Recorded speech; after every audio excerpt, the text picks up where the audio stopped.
Baseball fans, introducing Valley Live, the only app where minor league baseball fans can score major rewards. When you stream Joined by Jake Starr, and they'll bring you radio coverage of all 69 our Phils home games in 2023. Tune in on the Fightin Phils YouTube channel, Twitch account, Facebook page, or at ourphils.com/radio. The Savage Auto Group Ram Club puts you close to the action on the field with seating in the front two rows located directly behind the Fightin Phils bullpen down the right field line. Fans will enjoy terrific waitress service and have counter space for their food and drink. Fans can reserve the area for 36 people or book any amount of tickets. Keep up with everything our Phils on social media. Follow us for exclusive content such as highlights, interviews, features, and much more. Find us on Twitter at Reading Fightins, on Instagram at Fightins, on Facebook by searching Reading Fightin Phils, and even on TikTok. Keep up with one of the mostly followed teams in all of minor league baseball on social media.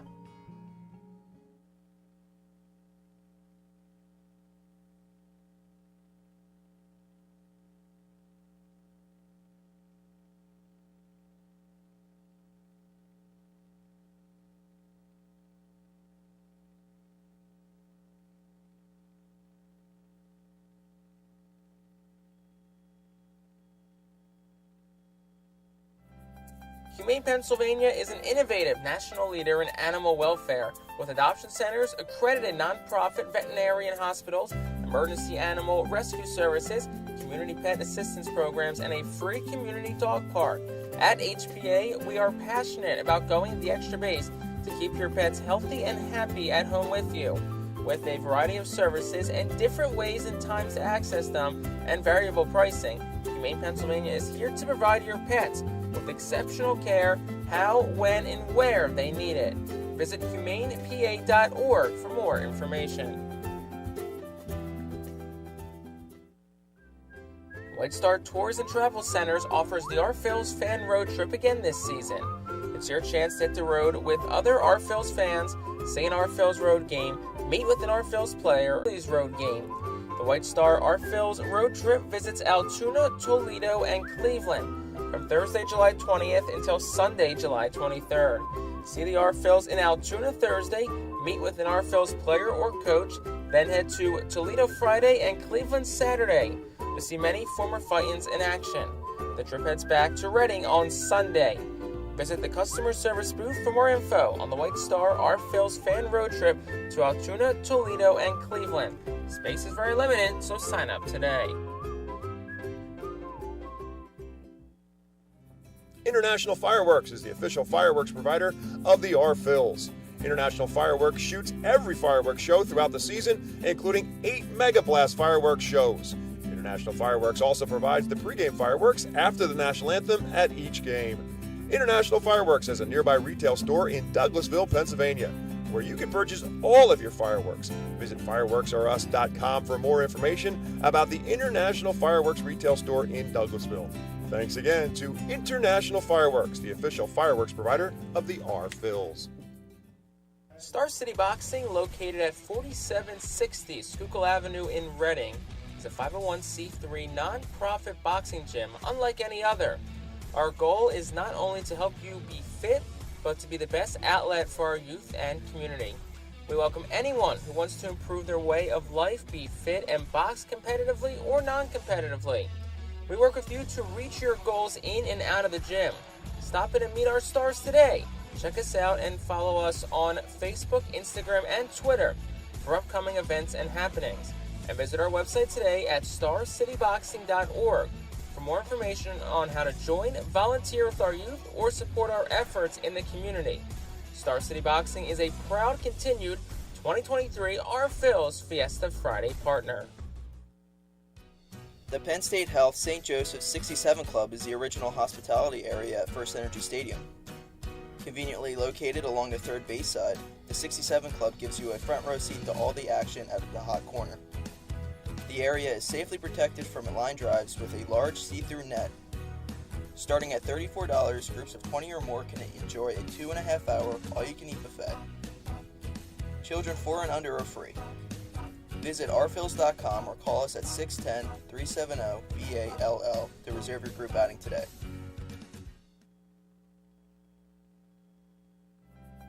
Humane Pennsylvania is an innovative national leader in animal welfare with adoption centers, accredited nonprofit veterinarian hospitals, emergency animal rescue services, community pet assistance programs, and a free community dog park.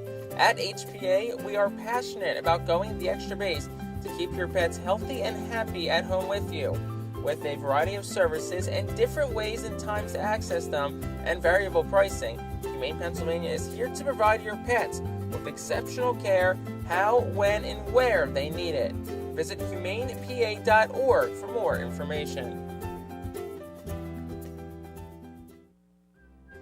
White Star Tours and Travel Centers offers the R-Phils fan road trip again this season.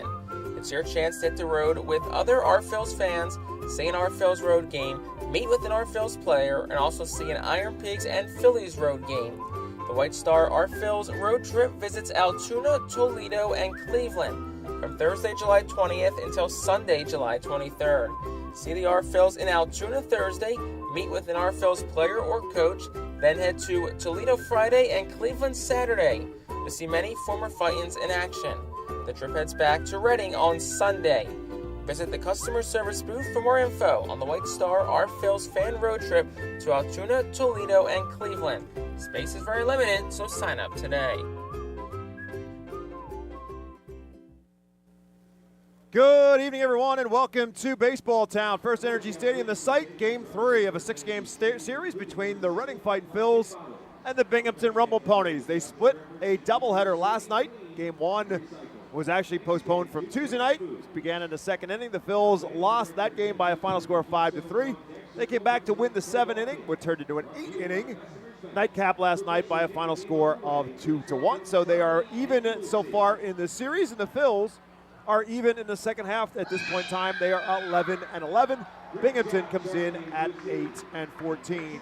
Alongside my broadcast partner, Jake Starr, my name is Bob McCool. Let's take a look at the Golden Oaks Landscaping starting lineup for the visiting Rumble Ponies. Wyatt Young is again in the leadoff spot. Rowdy Jordan again in the 2-hole. JT Schwartz, who was just activated off the injured list, is in the lineup and batting third tonight. Jose Peroza bats fourth. Batting fifth is Brandon McElwain, and batting in the sixth spot is their designated hitter, Augustin Ruiz. Batting seventh is Joe Swazi. Batting eighth will be the catcher, Hayden Sanger. And batting ninth is Jalen Palmer. And that lineup will be facing a right-hander for the Fightins, Mick Abel. Mick Abel making start number 15. He's 2-3, a 4.39 ERA. 46 hits allowed across 65 2/3. 38 walks, 73 strikeouts. Opponent sitting at 194 off the Phillies' number 2 overall prospect. Last time out, went 5 innings, gave up 2 hits, no runs. 3 walks, 3 strikeouts against Altoona. Abel told myself the next day that didn't have his best stuff, but he was able to kind of really get into a groove after the first and battled through to throw 5 shutout innings. And look, if you don't have your best stuff, you can still get 5 shutout innings. You'll take that any day of the week. Hits have been at a premium so far in this series. 2 teams combined for 8 hits in Game 1 yesterday and 6 in Game 2. Wyatt Young comes out swinging and swings at the first pitch from Mick Abel, a 98-mile-an-hour fastball from Abel that he fouls out of play. Young at .217 on the season, just 1 for 7 so far in the series. And the 0-1 pitch to him, he swings at the second one and fouls that one out of play as well. The one hit for Wyatt Young was a big one in Game 1 of the doubleheader. Turned out to be an RBI single that helped them rally from behind and win that first game by a score of 5-3. He's also scored a run in the series as well. No balls and 2 strikes to him. And Abel comes, tries to get him a chase outside, but he lays off, and it's 1 ball and 2 strikes. Second time Abel's seen Binghamton this year. On June 9th, went 5 innings, 1 run, 1 hit. 3 walks, 5 strikeouts against the Rumble Ponies. 1 ball, 2 strike pitch. Again, tries to get him a chase outside. And Young lays off, and now the count is even at 2-2. Baron Radcliffe is in left field tonight. Madison Stokes in center. Jalen Ortiz gets to start in right field tonight. We'll give you the infield and the rest of the starters for the Phils in a moment. 2-2 pitch is again outside. Now after getting back-to-back foul ball strikes, it's now 3 straight out of the zone from Abel. The infield is Carlos De La Cruz at first, Oliver Dunn at second, Pedro Martinez at short, Matthew Kroon at third, and the veteran Max McDowell behind the plates. And with that, Mick Abel takes a little To the arm side. Jordan, switch hitter, hitting at .250 on the season. 2 for 6 in the series, 10 home runs and 43 RBIs. One of those home runs coming in game 1 last night. That turned out to be the big blow, a 3-run home run that gave Binghamton then a 5-2 lead and what turned into a 5-3 win for the Rumble Ponies. And this time Abel starts Jordan also with a called strike. And tries to get him a fastball up high that Jordan lays off, and it's 1 ball and 1 strike. Abel fastball consistently 96, 97, 98, and often higher than that at times. Curve, slider, and change. The fastball and the slider are his 2 best pitches. 1 ball and 1 strike now to Rowdy Jordan. Swing and a miss at the off-speed pitch, and a beauty, and Jordan way out in front of it. It's 1-2. Yeah, really nice curveball right beneath the lower part of the knees to Rowdy Jordan. See if Abel maybe doubles up on it or goes to the fastball to try to speed up the bat of Jordan. Wyatt Young takes his lead off at first.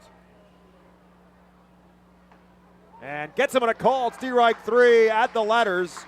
Jordan will take a walk back to the dugout. That's out number 1 here in the first. Well, to answer our question, he went back-to-back curveballs. That one froze Rowdy Jordan. First time in this series. 240 on the season, just 2 home runs and 20 RBIs.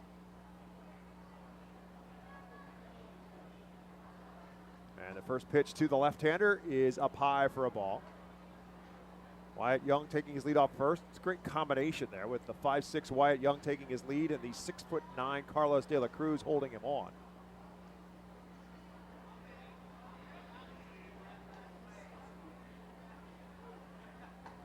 And Abel again misses up high, and it's 2-0. I had a chance to talk to De La Cruz postgame last night. I mean, I'm 5'9" inches, which I think is pretty average, but when you're sitting next to someone who's 6'8", 6'9", you know, it makes you not feel as tall as you are. So now 2-0 from Abel. Schwartz takes another one outside, and Abel consistently missing the left-handed hitters on the outside part of the plate. So he's now behind JT Schwartz, 3 balls and no strikes.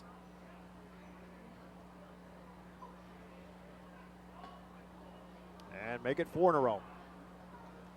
So that's 2 walks here in the first. So much like last night began with some problems for Josh. Performance in last night's game. Did not get the win in the game, but did pitch 5 innings. Didn't give up a hit the entire night. So Abel's got himself in a 2-on, 1-out jam, and Jose Peroza bats. And a curveball and a good one that Peroza was not expecting, and Abel gets on top, no balls and a strike.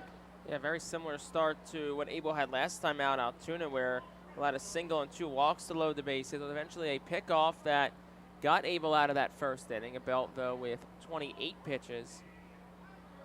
0-1 pitch, and another curveball that Peroza's way out in front of.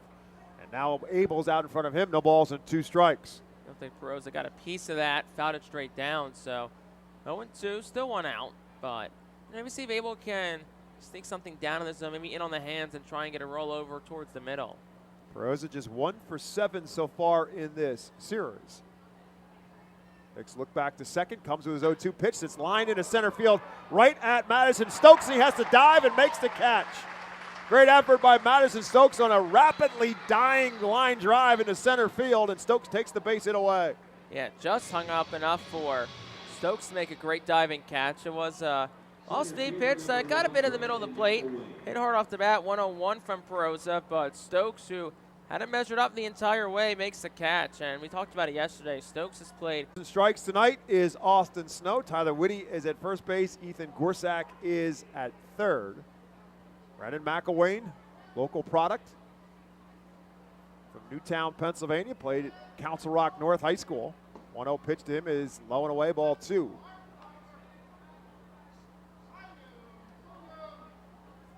McElwain was the DH in last night's game 2. Went 0 for 3, playing in center field today for the Rumble Ponies. 2-0 pitch to him. Fisted into center field. Stokes again will not get there.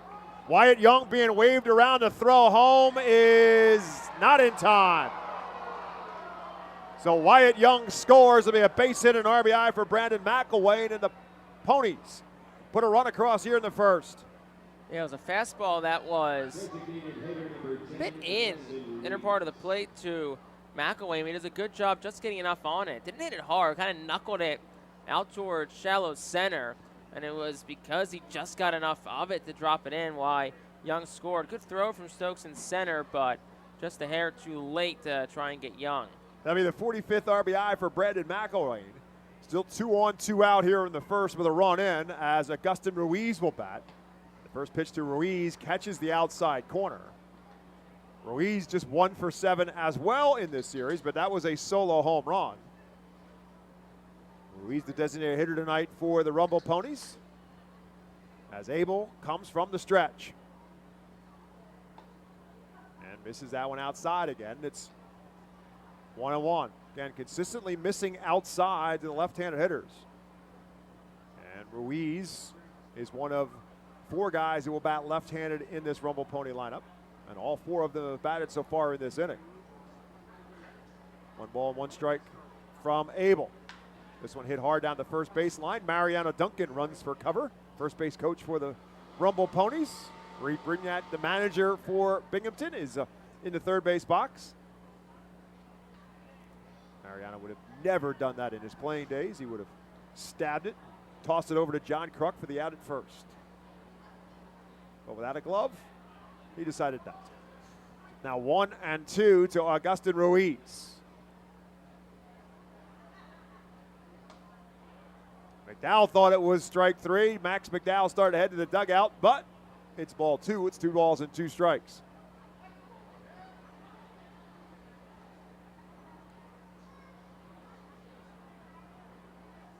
J.T. Schwartz, the runner at second base. Brandon McElwain at first. 2 balls and 2 strikes to Ruiz. Checks his swing. And again, Max McDowell thought it was a strike and doesn't get the call. Now the count is 3 balls and 2 strikes. Yeah, looked to be at the upper part of the strike zone. Sure, there's not a lot of happy people in the Reading dugout right now either after Abel looked like he was going to have the last out of the inning. So now the runners will be off. 3 balls and 2 strikes, 2 outs here in the first. Fouled away. So Ruiz stays alive. Ruiz at 193 on the season, but does have 12 home runs on the year, including that one in yesterday's Game 1. 41 RBIs in total as well. So the batting average hasn't been all that great, but the productivity has been with the power numbers and the RBIs. 3 balls and 2 strikes to him. Up high, ball 4. Walk number 3 in the inning, and now the bases are loaded. It's got to be frustrating, too, because he just threw strike 3, and you didn't get the call from your home plate umpire tonight, Austin Snow. So Brad Bergeson takes a walk to the mound. His head did peer back to his left a few times, so it wouldn't surprise me if he had a couple of words for Austin Snow on his way out. And the conversation very well might be, hey, like, you threw strike 3, right. You didn't get it, nothing you can do about that. And, of course, now the home plate umpire, Austin Snow, very quick out to the mound, too. So I think that's what Brad Bergeson is waiting for. I think he's waiting for Austin Snow to come out and break up the conversation so he can tell him what he thought of those pitches that he thought were strike 2, strike 3 twice. So Mick Abel has already thrown 27 pitches in this first inning, and he is still not out of trouble yet. Bases loaded, run in, 2 down, and now Joe Swazi will bat.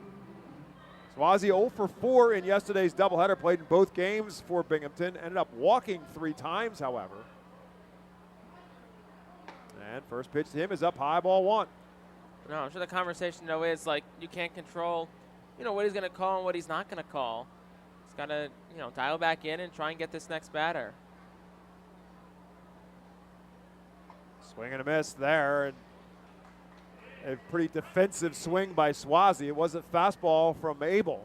And whether Swazi thought he was going to get an off-speed pitch or not, he did have a very productive swing on it at all. Now the count is 1 ball and 1 strike. Swing and a miss at strike 2. Abel just rearing back and firing fastballs right now. We'll see if it changes as it's 1 and 2. Yeah, he's been way behind back-to-back fastballs. Would be curious to see if they challenge him again. First, Swazi will ask for him, be granted time, but we'll see if they challenge him again, or maybe they try and throw a curveball down below the knees and try and buckle him. 1 ball, 2 strikes, the count. Swazi, and it was indeed another fastball. Yeah, just reared back and challenged him, and Swazi's still behind it, but got a piece of that one, so keep throwing the fastball. You give him a chance to get that timing down, but at the same time, he has shown he's been very much behind it during this at-bat. So the count remains 1 ball and 2 strikes. This one lifted into right field. Jalen Ortiz drifts a couple steps back, and he'll make the catch, and that will do it.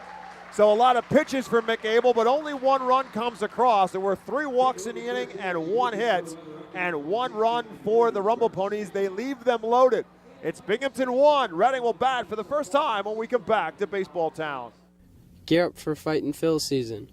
Visit the Brentwood Industries Fightin Phillies team store at FirstEnergy Stadium, or check out our online store 24 hours a day, 7 days a week at rphils.com/shop. We have a wide variety of Fightin Phillies hats, t-shirts, kids apparel, and more.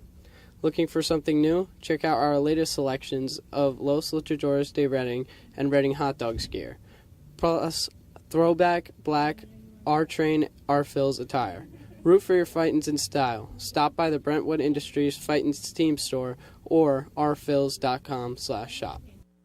ROG Orthodontics is the proud official partner of the ROG Orthodontics Fightin Phillies Kids Club. Join today at Fightins.com to get your free ROG Orthodontics Kids Club t-shirt, and visit FantasticSmiles.com for more information on why ROG Orthodontics is voted #1 in Berks and Monco. ROG Orthodontics and the Fightin Phils, 2 great hometown partners. Fans, nothing beats a great day at Golden Oaks Golf Club. Located just minutes from Reading, Golden Oaks is a beautiful, award-winning golf course open to the public with perfect greens, lush fairways, and a course playing for 5 sets of tees. Bogey's Pub is open to the public with the area's best full-course menu, featuring indoor and outdoor seating and TVs to watch your favorite sports teams. Let the Golden Oaks Golf Club team cater to your need. Lunch, dinner, golf outings, parties, company events, and fundraisers. Visit our website at GoldenOaksGolfClub.com and follow Golden Oaks Golf Club and Bogey's Pub on Facebook. Golden Oaks Golf Club, where great memories are made. Let's take a look at the Golden Oaks Landscaping starting lineup for the Fightin Phillies. Madison Stokes will lead off. Carlos De La Cruz bats second. Matthew Kroon in the 3-hole. Oliver Dunn will bat cleanup tonight. Jalen Ortiz bats 5th. Cam Cannon, who had a big game in Game 1 yesterday, will be the designated hitter and bat 6th for the Fightins tonight. Baron Radcliffe will bat 7th. Max McDowell 8th. And Pedro Martinez will bat 9th against right-hander Tyler Stewart on the mound for the Rumble Ponies, and his first pitch to Madison Stokes catches the outside corner for a strike 1. Just the 3rd start with Binghamton so far for Tyler Stewart. Began the year with High A Brooklyn, where he had a really strong start to the year. Comes with a 0-1 pitch, and that too catches the outside corner to Stokes, who quickly finds himself in an 0-2 hole. A 2.03 ERA across just 13 innings pitched so far, so still very limited sample size in Double-A. 0-2 pitch, tries to get him to chase, and Stokes lays off. 4-0, 155 across 14 starts. 75 2/3, had 84 strikeouts. Briefly played pro last year after he was selected out of Southern Mississippi in 2022. 1-2 pitch from him. Over for a called strike 3. As Madison Stokes doesn't get the bat off his shoulder, takes three called strikes for out number 1. Mostly was a reliever in college. Actually had Tommy John surgery at Southern Miss. Was a 4th-year sophomore because of the Tommy John, also because of COVID as well. And only started 4 of 35 games in college, but he's been a starter in his pro career. He now faces Carlos De La Cruz. This is big on big. Tyler Stewart, in addition to being an effective pitcher so far, is also a big dude. He's 6'9" and 260. Facing the 6'9" Carlos De La Cruz, gets his first pitch for a called strike, and the second one tries to get him to chase the slider that's outside, ball 1. 1 ball and 1 strike to De La Cruz, who's at 285 with a team-high 18 home runs and 49 RBIs as he stands in. 1-1 pitch coming. Up high, ball 2. Well, it makes sense in that size that he was also a really good football and basketball player in high school. had over 2,000 career receiving yards, had 10 touchdowns as a senior in high school as well in Illinois. 2 balls and a strike from Stewart as he comes. De La Cruz rolls it foul. He had to have been a tight end. He was, I mean, 6'9", 260 now. He was, I looked it up in high school. He was, or at Southern Miss as a freshman, he was 6'8", 220. So if he was playing wide receiver, he should have had even bigger numbers in high school. He had to have been a tight end, and obviously a pretty good one.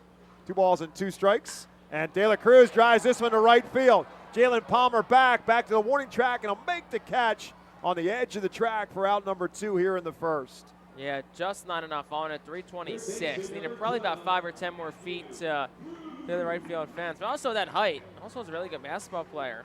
Averaged 14 a game as a senior. Also led the team in rebounds, which I hope you would at that height in high school. Also an assist. So just an all-around really good athlete, but picked the baseball route and now is in the Mets organization. He'll now face Matthew Kroon. Matthew had game 2 off last night after going 0 for 3 in game 1. First pitch from Stewart is outside for a ball.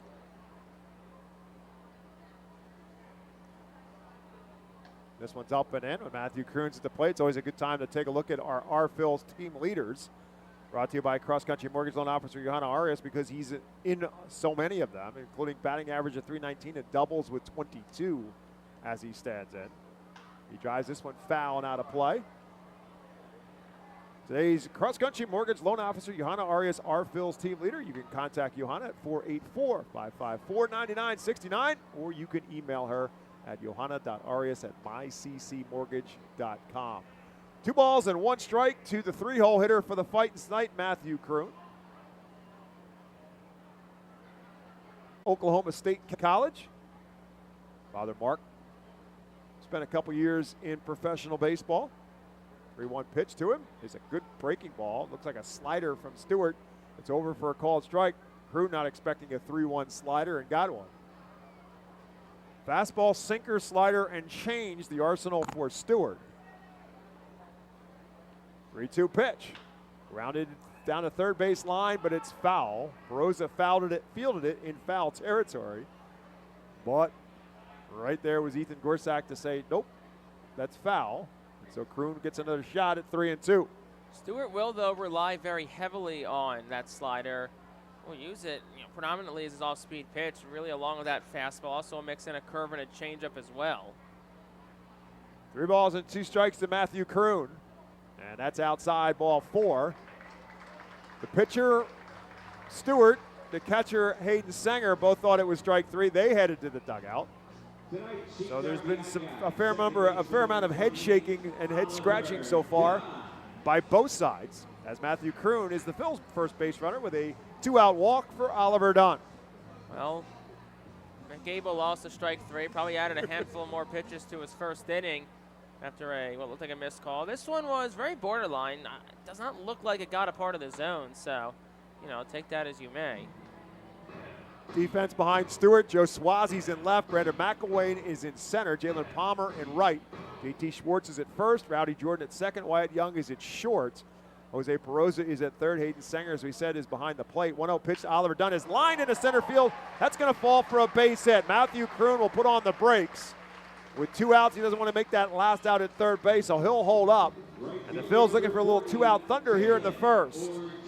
Nice hit by Oliver Dunn. It was another one of the sliders down in the zone. And he was able to, just get the bat head on it and smack it in the center field. Here's Jalen Ortiz, who was, the hero from last night, who walked it off. Walk. Literally, quite literally to the definition.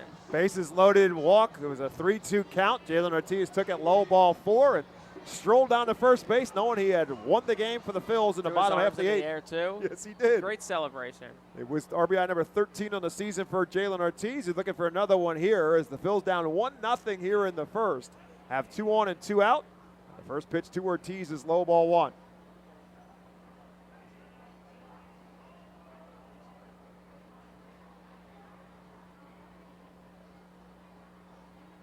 This one a slow roller to short. Wyatt Young up with it on a big hop. Plenty of time across the diamond. And that'll do it for the Phils in the first. No runs, 1 hit, no errors, and 2 left. 1 complete in baseball town. Binghamton 1, Phils 0. 7-0. Empowering communities one relationship at a time is our commitment at Tompkins. Our customers have thrived thanks to our focus on local lending and their commitment to the customers they serve. They do a great job, everything for us from our banking, our insurance, to our wealth management. Tompkins has always been there for us. We see a long relationship with Tompkins. They're good people. Tompkins, banking, insurance, wealth. Member FDIC Equal Housing Lender. Investment and insurance products are not FDIC insured, not bank guaranteed, and may lose value. Our Phils fans can continue to expect great performances all season long on the Burke's Commercial Roofing stage. It's the home of great local talent, including the Our Phils mascot band. Burke's Commercial Roofing prides itself on being a locally owned and operated company that puts an emphasis on customer service. They provide free on-site estimates and can handle any size repair, restoration, or replacement. Visit burkscommercialroofing.com or call 610-717-3949 for more information. And don't forget to sit back, relax, and enjoy the show at the Burke's Commercial Roofing stage at America's Classic Ballpark. Burke's Packing is a family-owned and operated meat processor located here in Reading, specializing in hot dogs, ham, specialty meats, and more. Burke's Packing provides America's Classic Ballpark with quality products, including the highly acclaimed flat-top grilled hot dog. Join us for Burke's Packing Sunday Family Fun Days at Sunday home games all season long at FirstEnergy Stadium. Established in 1928, the Manor Golf Club is one of the oldest public courses in eastern Pennsylvania. Located conveniently between Philadelphia, Lancaster, and Allentown and Sinking Spring, the Manor Golf Club offers a true test of golf with a traditional championship-style golf course where shot making takes precedence over length. Visit themanorgolfclub.com for more information. Top half of the second inning, a 1-0 lead for the Binghamton Rumble Ponies as they bat here with Hayden Sanger, Jalen Palmer, and Wyatt Young. That's 8, 9, and 1 in their lineup due up against Mick Abel. And the first pitch to Sanger is outside, ball 1. And this one driven into left center field. Going to be a long run for Madison Stokes. He'll look up and he'll say goodbye. Hayden Sanger with a solo home run, and that quickly it's a 2-0 Binghamton advantage. Yeah, fastball center cut from Abel. That Sanger hit hard, hit well. 388, 104 miles per hour off the bat, and it lands just beneath the scoreboard in left center field. Home run number 3 for Hayden Sanger, his 17th RBI of the year. That is the 10th home run surrendered by Mick Abel in this his 15th start of the season. I'll bring up Jalen Palmer. 9-hole hitter, takes one up at the letters for strike 1. Palmer hitting at just 127 since his elevation from high A Brooklyn here to the 2A affiliate of the New York Mets, the Binghamton Rumble Ponies. The 0-1 pitch from Abel is inside, ball 1. 1 ball and 1 strike to the Flushing, New York native, Jalen Palmer, who will turn 23 on Monday. Up high, ball 2, it's 2-1. Mets drafted him out of high school in Holy Cross High School in Brooklyn, 2018. Began his minor league career as a shortstop, making a transition now to outfield as they'll roll this one to shortstop. Pedro Martinez from deep left field, long throw and not in time. Palmer's got good wheels and he beat it out. Infield single for Palmer, chopped it hard towards short.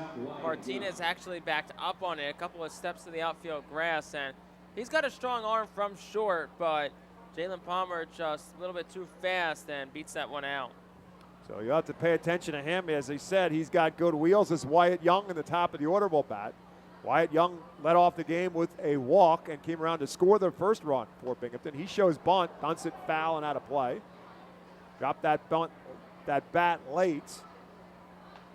Matthew Kroon now alert to that. Will move up at third base to the infield grass. Young hitting at 217 on the season. Got 11 extra base hits, 8 of them doubles. Pickoff attempt. Palmer was leaning the other way and just got back. I don't know that Carlos De La Cruz would agree with that, but he is still safe at first with nobody out. Yeah, De La Cruz thought he had him. More of a back swipe tag as opposed to the traditional tag, but it's an efficient way to get back there, though, without a doubt. Palmer still has a good-sized lead. Abel comes with a breaking ball and a good one. And it's no balls and 2 strikes now to Wyatt Young. Tough guy to strike out. Wyatt Young does a good job of staying alive. He did that in the first at bat. He was down 0-2. Worked the walk. He's 0-2 here. Palmer takes off, swing and a miss through it. McDowell will throw it down. Martinez can't hold on to it. And Palmer will get the stolen base, but Wyatt Young is a strikeout victim. That's out number 1 here in the second. Good throw from McDowell. Put it right on a hop to Martinez, but like you said, couldn't corral it. And it's one of those things, the catcher, there's never anything wrong with short hopping a throw, one hopping a throw. I mean, at the end of the day, you'd rather that throw be lower than higher because the distance then needed to cover to get the tag down is a lot shorter, and also the lower it is, the more direct trajectory it's on. So now with the runner in scoring position and 1 out, Rowdy Jordan will bat for the Ponies. He shows bunt, pulls it back. Jordan was a strikeout victim his first time up. 1 ball and no strikes to Rowdy Jordan. Jordan's played center field in this series and played second base last night and today as well.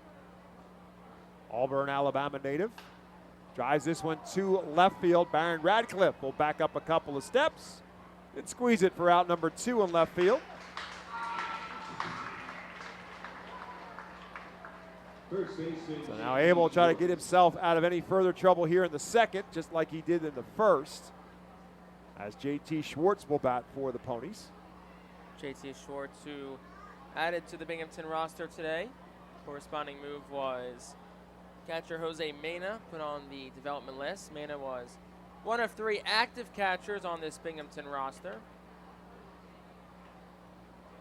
Schwartz, a UCLA product, born and raised in Southern California. He's college baseball at UCLA and takes the first pitch inside for a ball. Schwartz at 240 on the season with a couple home runs and 20 RBIs. He walked the first time up. Left-hand hitter playing at first base for the Ponies tonight. Outfield plays him around the other way as a left-handed hitter.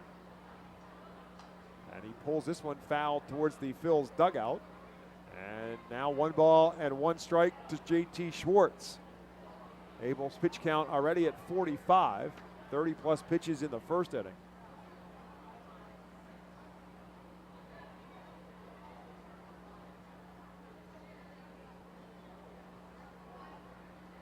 One pitch coming to J.T. Schwartz. And take a look back at Palmer dancing around off of second. Pitch, swing and a miss. Fastball that Schwartz swung over the top of. And it's 1-2. Abel, of course, who pitched in the Major League Baseball Futures game, actually got the start and the win in that game.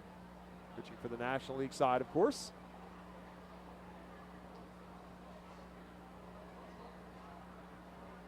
One ball and 2 strikes now to J.T. Schwartz.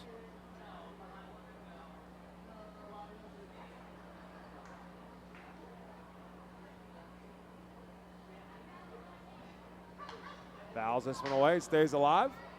Continues to make Abel work hard.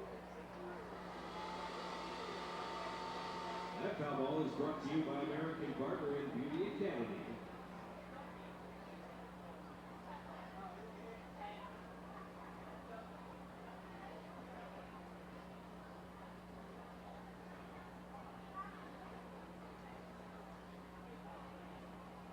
Takes a look back at second, comes with his pitch, and again a foul ball. And again, Duncan does a little Olay dance down at first base. John with Carlos De La Cruz as he does so. Looked like he was going to try and make a play there, too. Explaining to Carlos De La Cruz why he didn't bother. It's 1 ball and 2 strikes to J.T. Schwartz.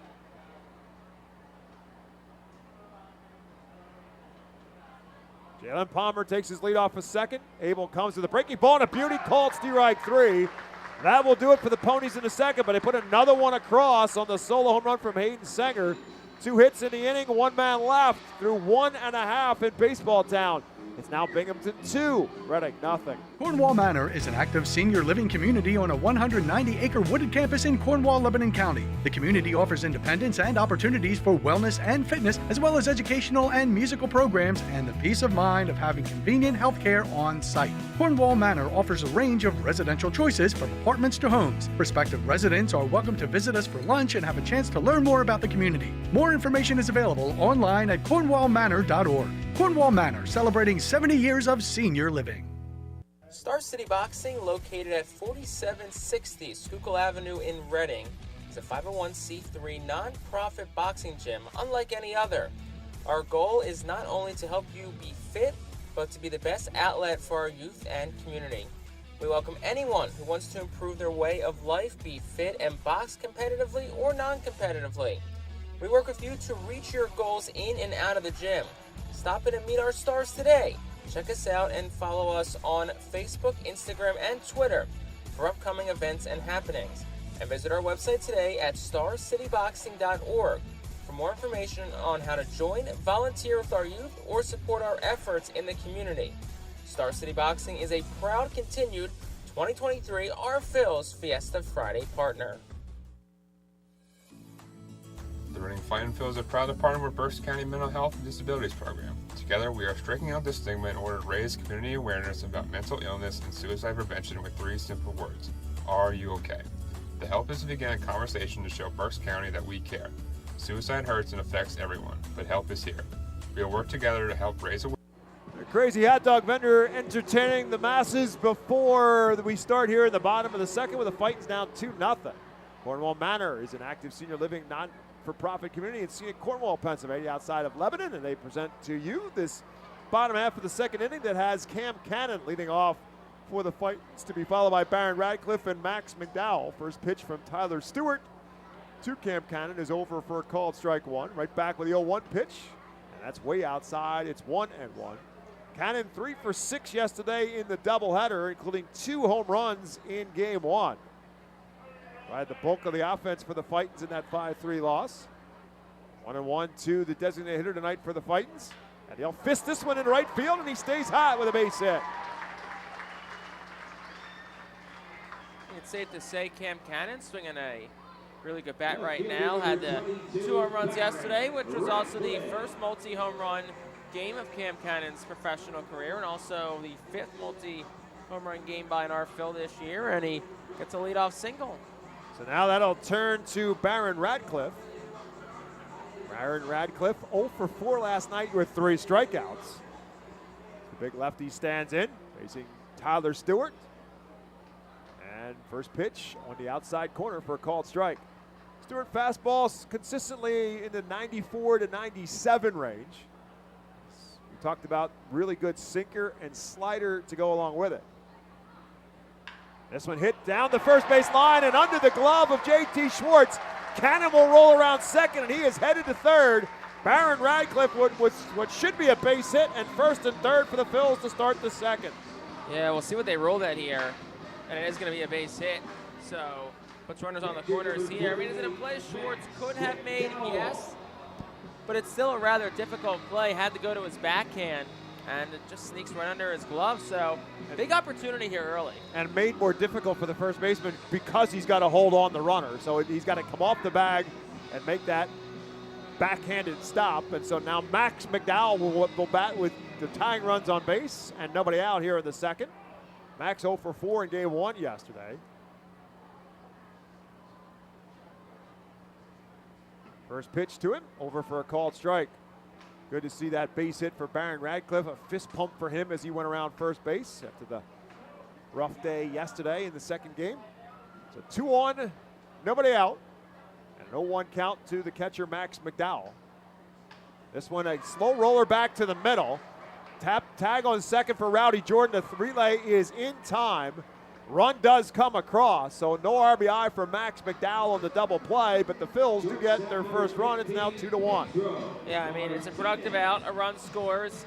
And we talked at the top of the broadcast, Bob, how runs have, really been at the premium. So in a situation like that, yeah, it clears the bases, kills any big chance of a rally, but you get a run home. And with the top of the order up after Martinez, you have to at least be happy with that.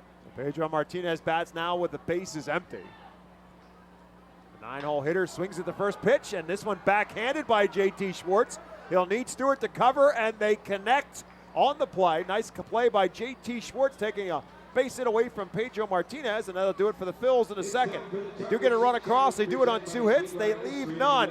2 complete in Baseball Town. It's now Binghamton 2, Reading 1. Cornwall Manor is an active senior living community on a 190-acre wooded campus in Cornwall, Lebanon County. The community offers independence and opportunities for wellness and fitness, as well as educational and musical programs, and the peace of mind of having convenient health care on site. Cornwall Manor offers a range of residential choices from apartments to homes. Prospective residents are welcome to visit us for lunch and have a chance to learn more about the community. More information is available online at cornwallmanor.org. Cornwall Manor, celebrating 70 years of senior living.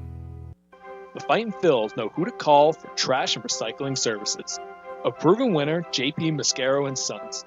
The industry leader for over 50 years. Trust the familiar Mascaro Blue Elephant to provide dependable, quality service for your home or business. That's JP Mascaro & Sons, one of the top companies in its industry. Trash and recycling services for home, business, and industry. We are hiring and have open positions in Berks County. Check our website for open positions at jpmascaro.com or call 1-888-MASCARO. JP Mascaro & Sons, ready to serve you. Every time you grab an ice-cold 20-ounce Pepsi, you'll find a Pepsi emoji on the side of the bottle. So while the Pepsi delivers this, the Pepsi emoji delivers this. Ooh.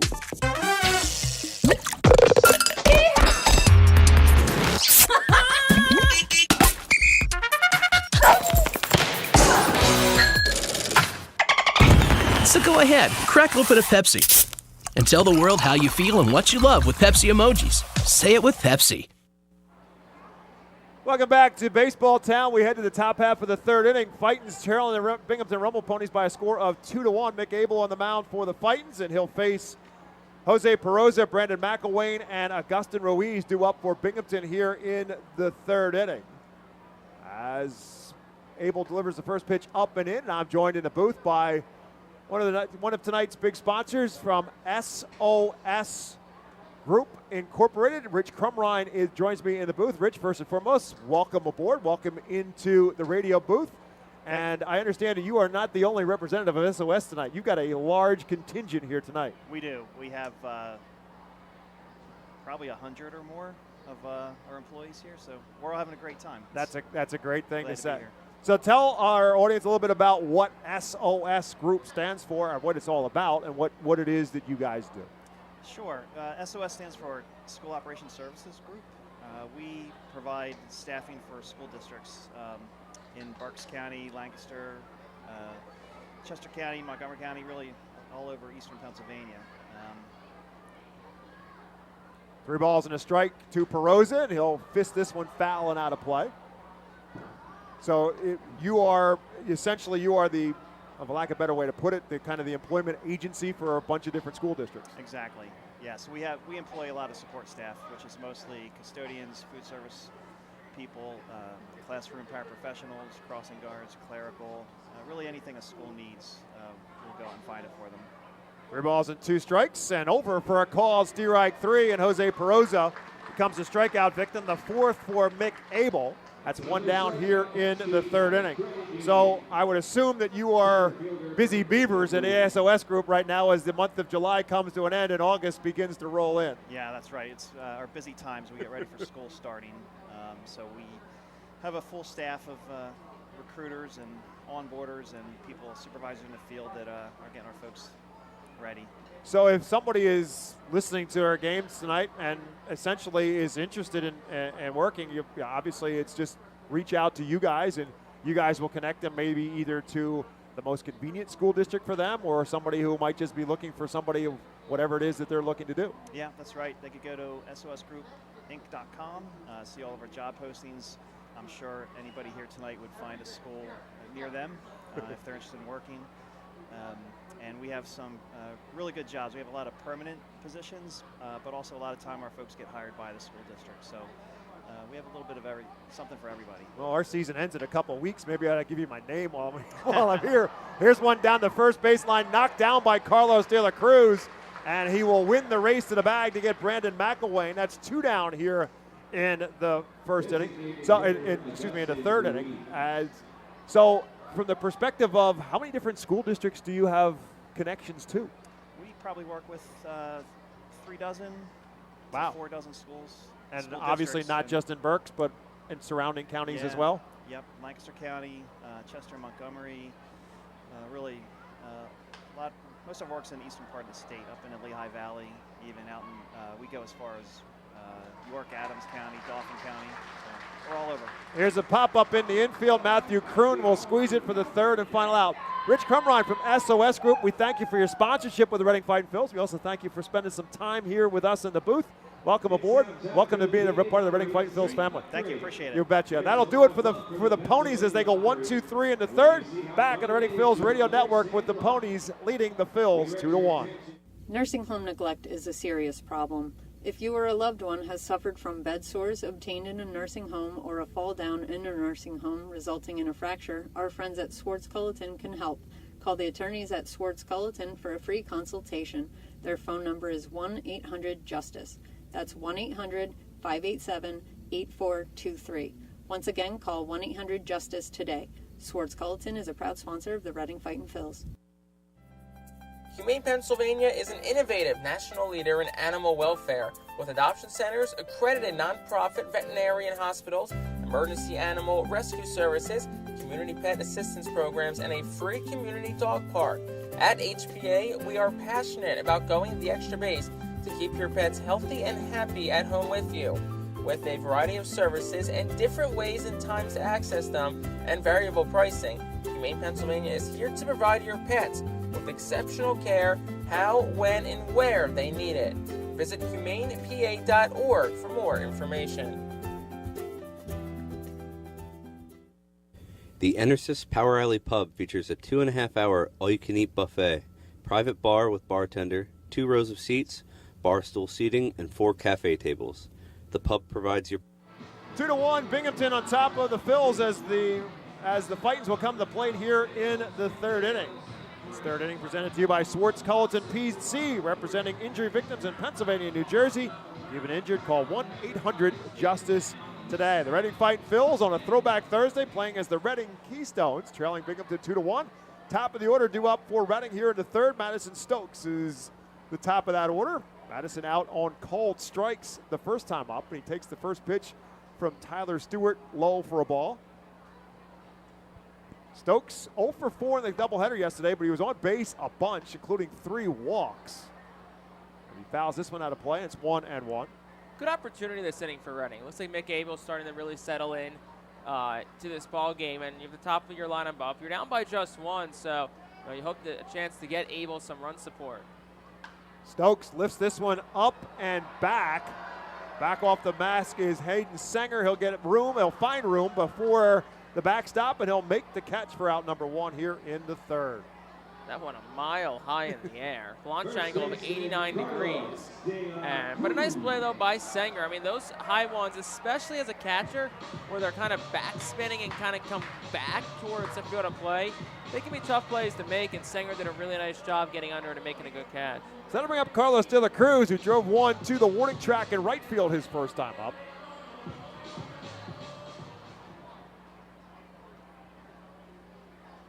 Facing the big right-hander, Tyler Stewart. First pitch, line down the first base line, but slicing foul and towards the Phil's bullpen, scattering a few. Tyler Stewart, drafted by the Mets in last year's Major League Baseball draft out of Southern Miss in the 6th round. So he is most definitely on the fast track, already at Double-A, and this is his first full professional season. No balls and a strike to Carlos De La Cruz. This one ripped into left field for a base hit. Carlos De La Cruz with his 5th hit of this series. He's a 1-out base runner. That was one where Wyatt Young kind of started and stopped and looked at Jose Peroza thinking, are you going to get that? Am I going to get that? And neither of them. If Young moved quickly in the first step, maybe there's a chance with a dive he knocks it down, but probably still gets through either way. Good piece of hitting by Carlos as he stays hot. That'll bring up Matthew Kroon, who walked his first time up. Al Padrique, the manager for the Fightins, coaching at third base. Ray Ricker coaching at first base for Reading. Talking with Carlos De La Cruz as he takes his lead off of first. Kroon swings at the first pitch. Actually, it's a check swing, but it rolls foul. So De La Cruz will have to come back to first, and Matthew Kroon will look for a better swing this time. Now down in the count 0-1. I'm going to go on a limb, and I don't think Kroon had any intentions on making contact with that one. Not the first time this week where it's been on both sides between here and Altoona, just some excuse me type swings that it's like, oh shoot, I made contact with it. You didn't want to do that. No balls and a strike. Kroon this time line drive, but it's speared by the second baseman, Rowdy Jordan. Jordan cheating up the middle and takes a base hit away from Matthew Kroon. That's the bad luck of baseball. One of De La Cruz, it was 80 off the bat, just finds a hole for a base hit. That one in the mid-90s, and really a good spot, all things considered, but with Kroon the righty up, Jordan the second baseman was playing shaded towards that second base bag and had it played perfectly. That'll bring up Oliver Dunn. He singled his first time up. 4 hits so far for the Phils. The fourth was Carlos De La Cruz, who's at first base right now with 2 down. First pitch to Dunn is way inside for a ball. Oliver among the league leaders in the Eastern League in walks on the season. Walked twice yesterday in game 1. Had game 2 off.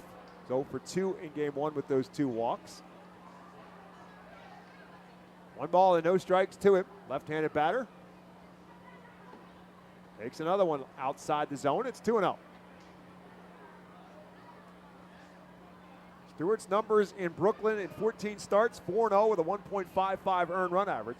In 75 innings, he struck out 84 and walked just 23. So a tremendous strikeout to walk ratio.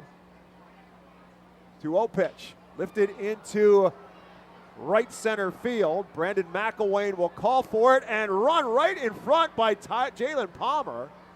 And I think it was McElwain who caught it, and some stairs between the two. But that's the third and final out of the third inning for Reading. No runs, 1 hit. There was 1 man left, 3 complete in baseball town. It's 2-1, Binghamton on top. Nursing home neglect is a serious problem. If you or a loved one has suffered from bed sores obtained in a nursing home or a fall down in a nursing home resulting in a fracture, our friends at Swartz-Culleton can help. Call the attorneys at Swartz-Culleton for a free consultation. Their phone number is 1-800-JUSTICE. That's 1-800-587-8423. Once again, call 1-800-JUSTICE today. Swartz-Culleton is a proud sponsor of the Reading Fightin' Phils. Are you looking for a reliable food distributor to meet all your culinary needs? Look no further than our trusted team at Feaser's Food Distributors. Feaser's supplies everything but the appetite. Visit Feasers.com today to experience the difference in working with a top-tier, family-owned food distributor. Feasers, your partner for success in the kitchen. Looking for a fast and hassle-free way to get your snacks and non-perishable groceries?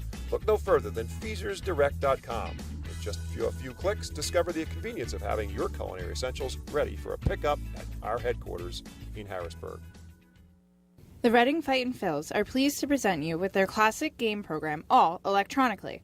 This program has information on the coaching staff, player roster, and front office staff.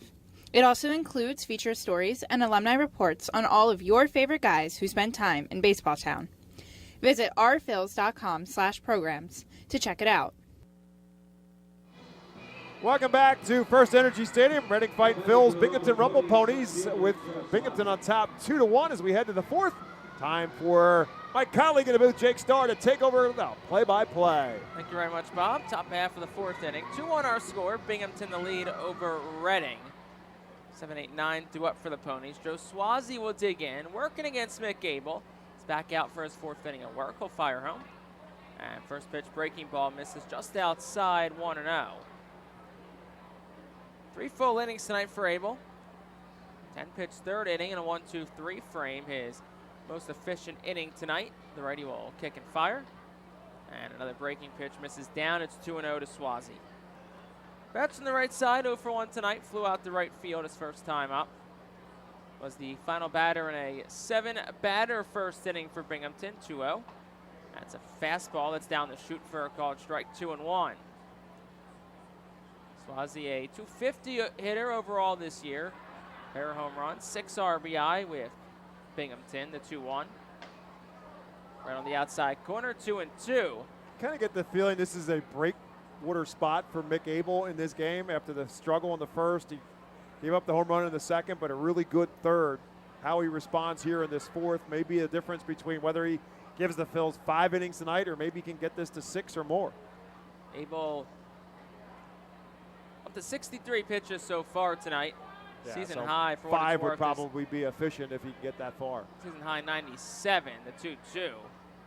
That one is fouled off the bat of Joe Swazi. Started to check his swing and then just got a piece of it, so the count stays 2 balls, 2 strikes. Yeah, it looked like he checked his swing, but the bat was in the middle of the strike zone, and the ball simply hit the bat. So count stays even. Abel works from the windup, fires home. Swung on, ground ball towards third. It'll dribble foul just to the left of the third base line. The count stays even at 2. Mick Abel, the Phillies' number 2 overall prospect. Number 42, according to MLB Pipeline, across all of minor league baseball. The 6'5" righty for the first base side of the rubber fires home. And it's a curveball in there for a called strike 3. That's a great pitch from Abel. His 5th strikeout now. And again, getting Swazi, who's been a pesky hitter, getting on base, finding ways to get on base throughout this series. That strikeout, as Bob said, 4th looking for Mick Abel. The curveball has really been on point tonight for the righty. 1 out in the 4th for Hayden Sanger. He homered off Abel last time up, first pitch. Low and away for a ball, it's 1-0. We talked with Al Padrica on our pregame show tonight. That's one of the conversations we had about, Josh Hendrickson last night finding a way to figure it out after not having his best stuff to start the game. And Mick Abel looking to be in that kind of a situation. There are going to be nights when you just don't have your best stuff, but as a starting pitcher, you got to figure out a way to still get 4 and hopefully 5 innings as a starter. 1-0 missed. Here's the 2-0. It's on the outside corner for a called strike, 2-1. And it's been a theme amongst this staff. When guys don't have their best stuff, especially as of late, they've done a really good job battling and still limiting the damage. 2-1, swung on and skied foul right side. It goes out of play, counts even at 2. I think it's just a spot where obviously Abel doesn't have the experience of a Josh Hendrickson or a Tyler Phillips and hasn't experienced those kinds of things of having to try to figure out a way when he doesn't have his best stuff. 2 balls, 2 strikes. The offering is a curveball that misses up and in to the righty Sanger. 3 balls, 2 strikes. 1 out, top of the 4th inning. Reading trails 2-1 to Binghamton. This game, 3 of a 6-game set this week between the Fightins and the Rumble Ponies.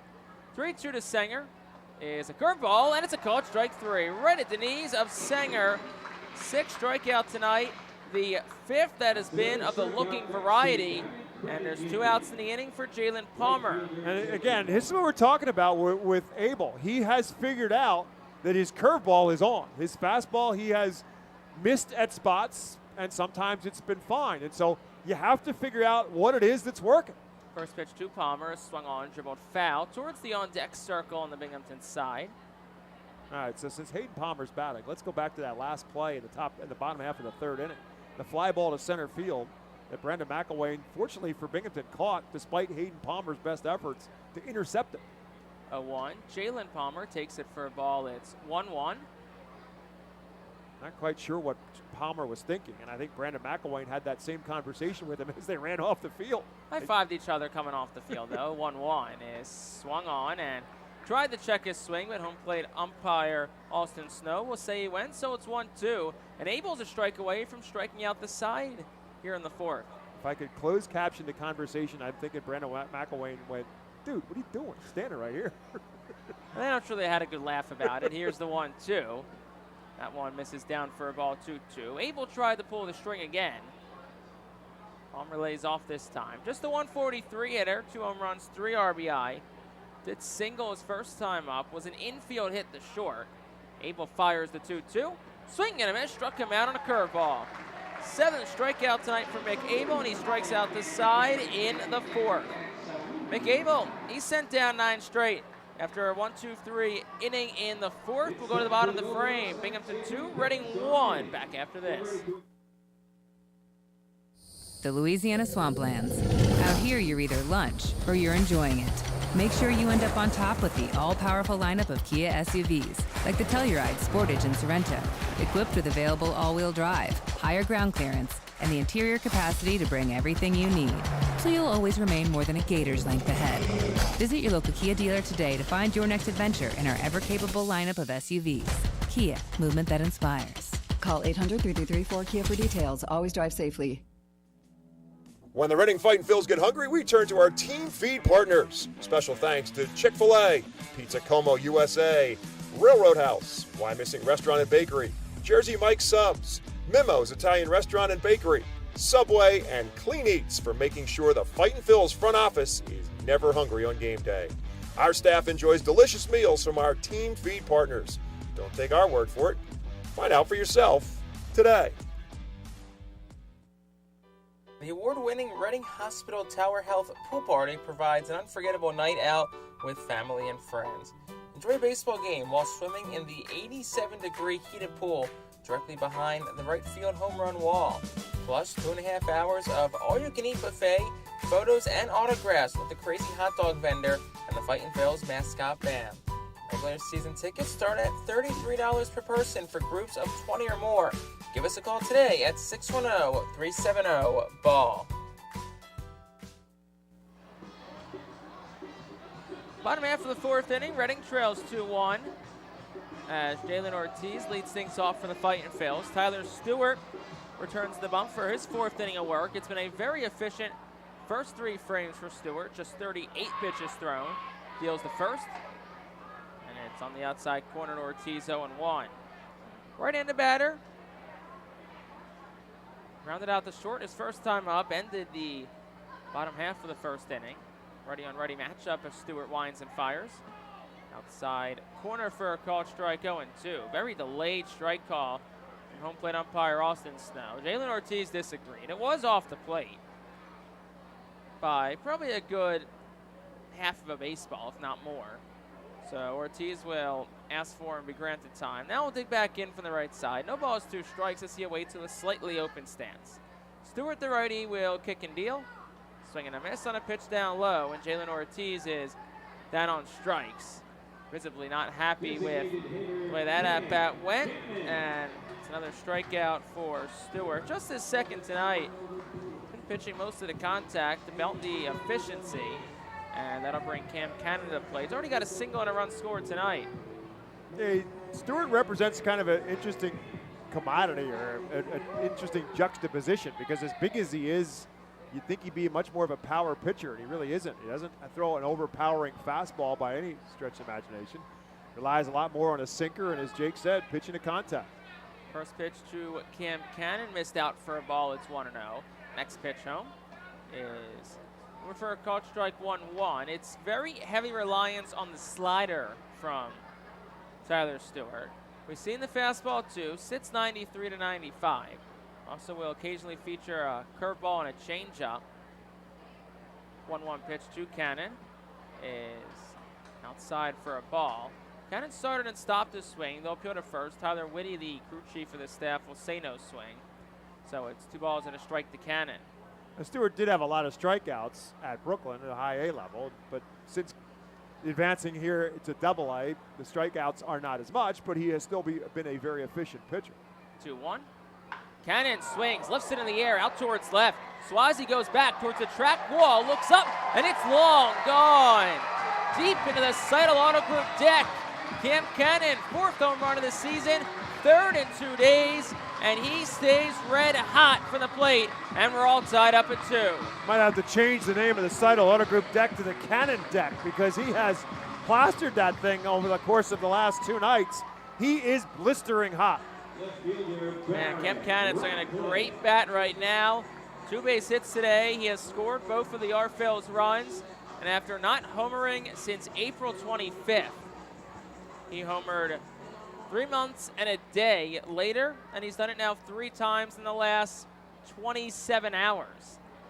First pitch to Barron Ratcliffe's up for a ball. It's 1-0. Ratcliffe, who's 1 for 1 with a single tonight, who Bobby talked about. Just was a very relieving single for Barron Ratcliffe. Had to feel good for the lefty. We'll await the 1-0 offering from Stewart. And another slider gets the outside corner for a called strike, 1-1. Yeah, you have to give a lot of credit to the guy who pitched last night for Binghamton. Dom Hamill was brilliant. He had them off stride a lot, and Baron Radcliffe was exhibit A of that. 1-1. Swing and a miss, 1-2. Hamill, 11 strikeouts last night, which was the most by an opposing pitcher against the R-Phils in 2023. You almost kind of lost track of just how good he was. I think a big reason for that is the fact that the R-Phils eventually came back and won, and a lot of times winning cures all wounds. Here's the 1-2. Ratcliffe skies it in the air. Shallow left center. Backpedaling's Wyatt Young, the shortstop. Now he'll dart to his left to make the catch. And that's out number 2 for Max McDowell. Catcher Max McDowell. That home run from Cannon, too. That was hit well. It was last row of the Seidel Auto Group deck. Yeah, last night the first one was more of a line drive that was definitely going to be an extra base hit. The question was whether it was going to be high enough to be a home run, and it was. Second one cleared the deck, and this one today was on the back row of the deck. First pitch to Max McDowell. A very defensive swing and a miss at a slider. It's 0-1. Max, who's 0 for 1 tonight, did ground into a double play, did produce a run. Does not get credited with an RBI, but still was a productive couple of outs. And a big reason why this game's currently tied at 2 apiece. 2 outs in the bottom of the 4th. A ball's and a strike the pitch. That's down low for a ball. It's 1-1. Max is 191 on the year. Does have 5 home runs, 21 RBI. Hit a home run last Wednesday against Altoona. 1-1. Swing and a miss, 1-2. Back to the slider goes Tyler Stewart. As we said, holding very heavily on that pitch. Last one at 82 from Stewart. 1 strike away from getting out of the frame. The righty winds and deals. And McDowell swings and misses at the same pitch again, and that will retire the side in the 4th. Reading gets a run on 1 hit. It was the Cam Cannon home run. They leave nobody on base. We have played 4 full. We'll go to the 5th. 2-2 on the R-Phils Radio Network.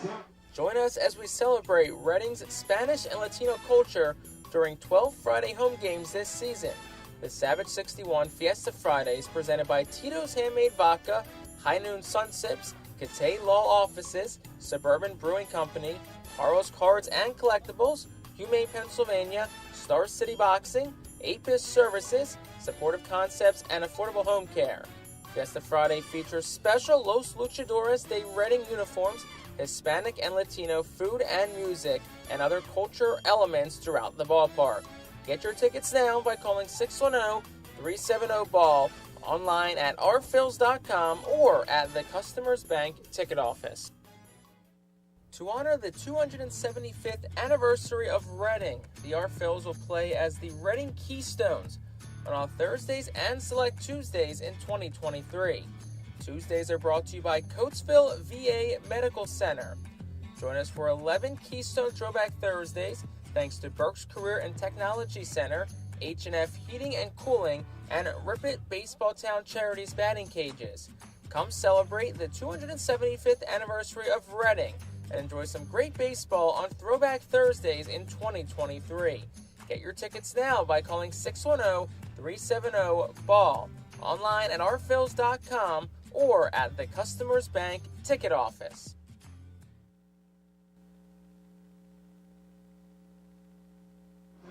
Top half of the 5th inning, 2-2 ball game back here on the R-Phils Radio Network.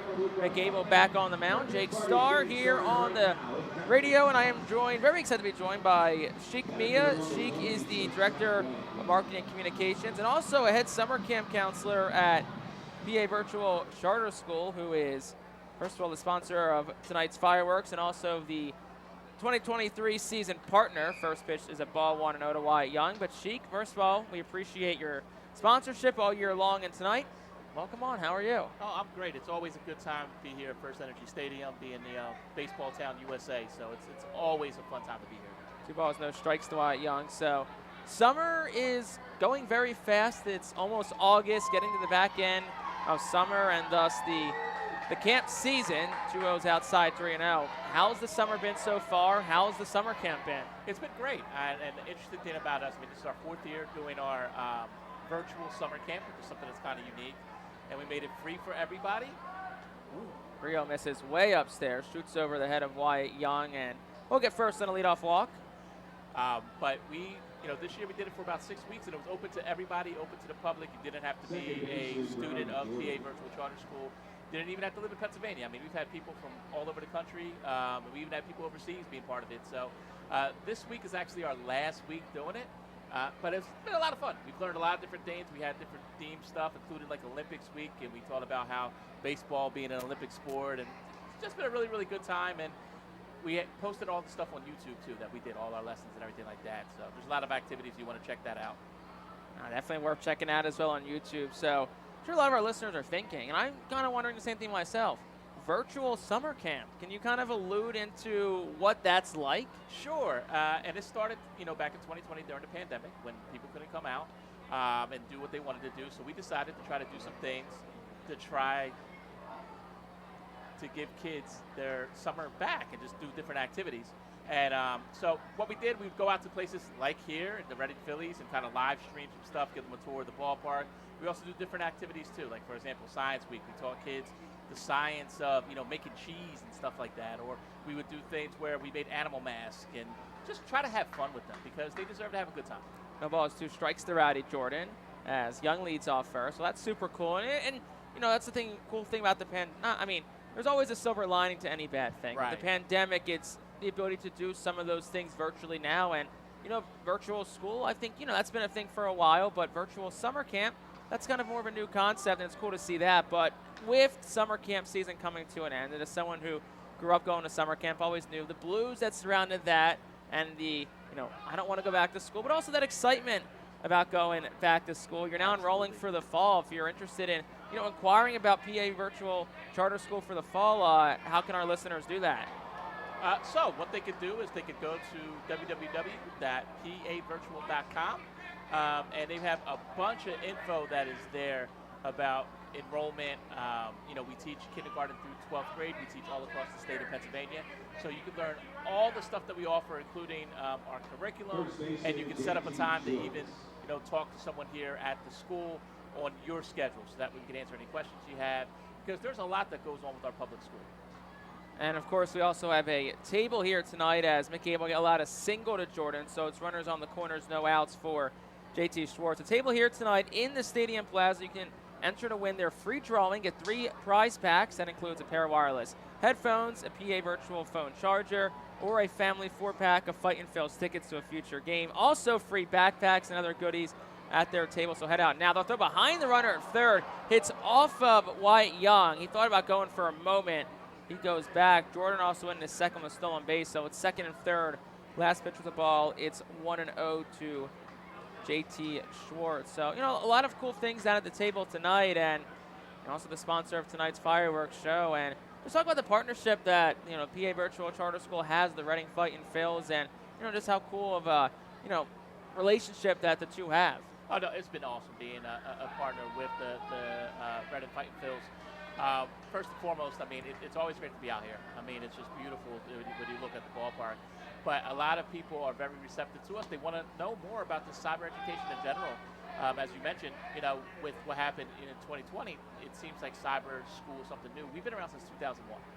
So with that, we're kind of the experienced ones. We've been around the block, being that we've been doing this for over 20 years.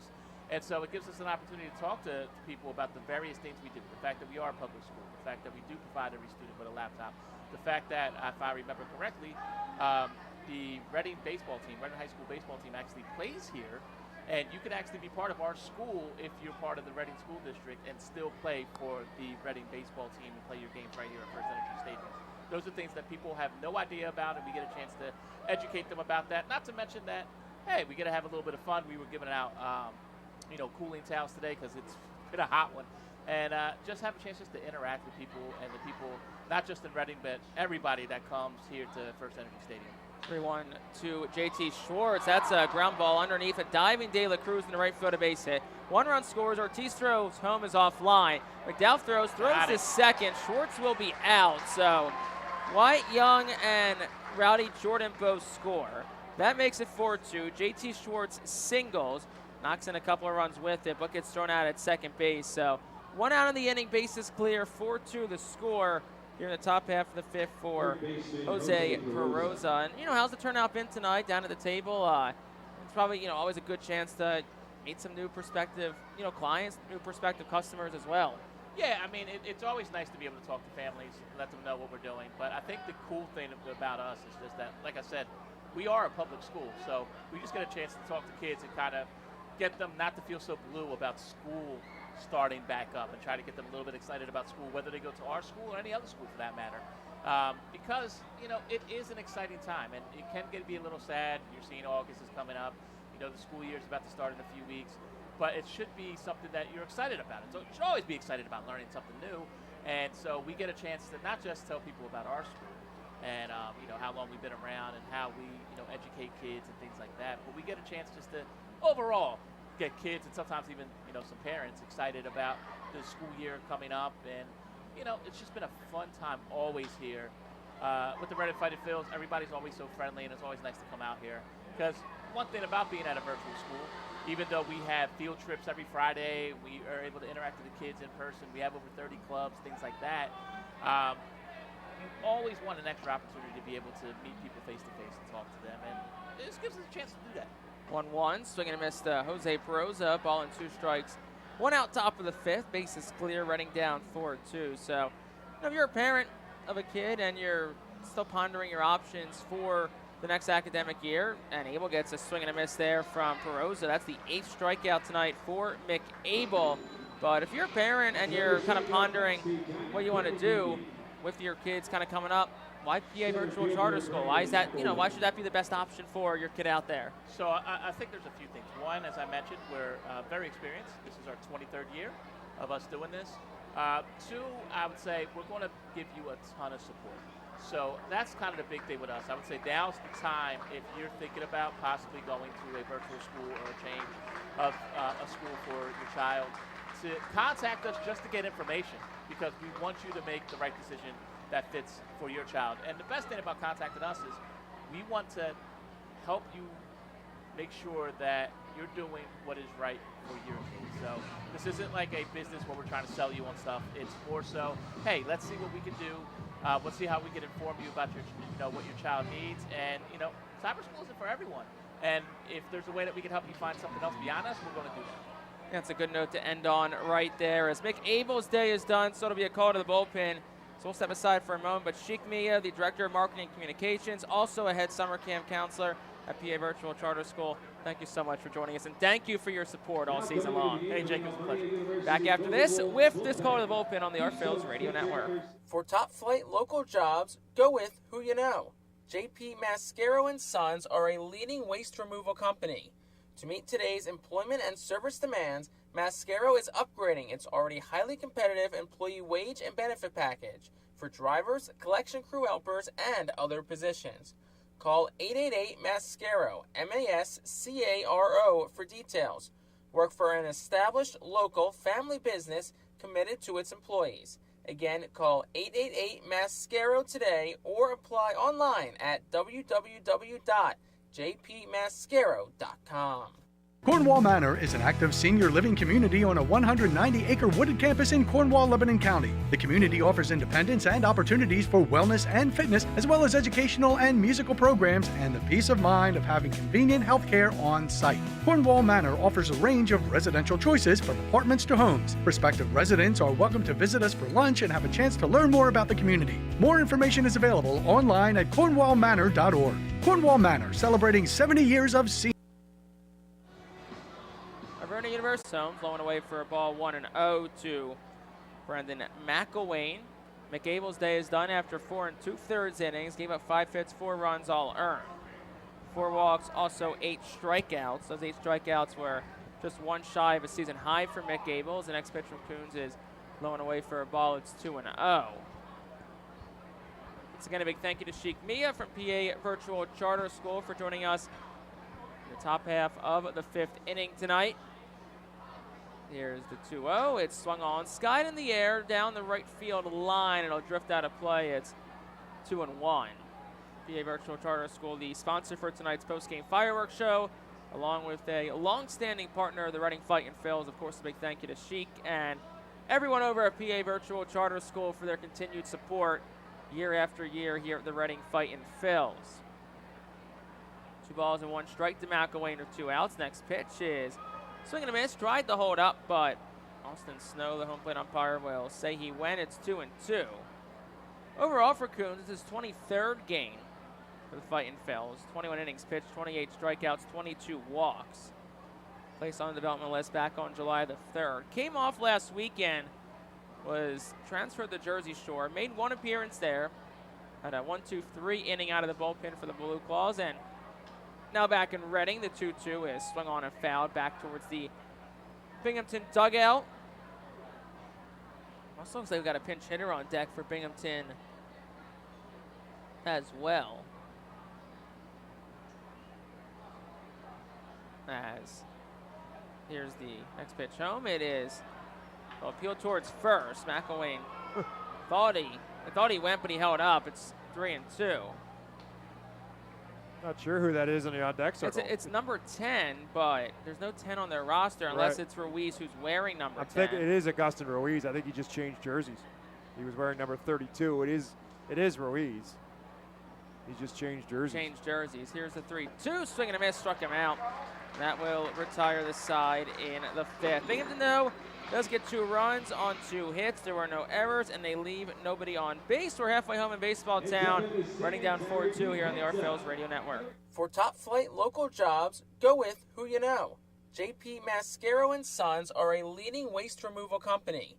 To meet today's employment and service demands, Mascaro is upgrading its already highly competitive employee wage and benefit package for drivers, collection crew helpers, and other positions. Call 888-MASCARO, M-A-S-C-A-R-O, for details. Work for an established local family business committed to its employees. Again, call 888-MASCARO today or apply online at www.jpmascaro.com.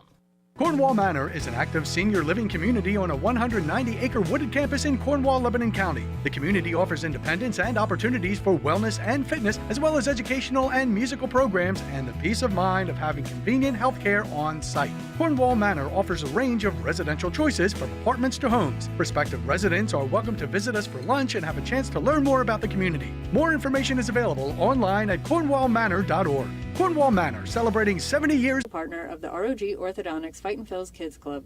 Join today at Fightins.com to get your free ROG Orthodontics Kids Club t-shirt and visit FantasticSmiles.com for more information on why ROG Orthodontics is voted #1 in Berks and Monco.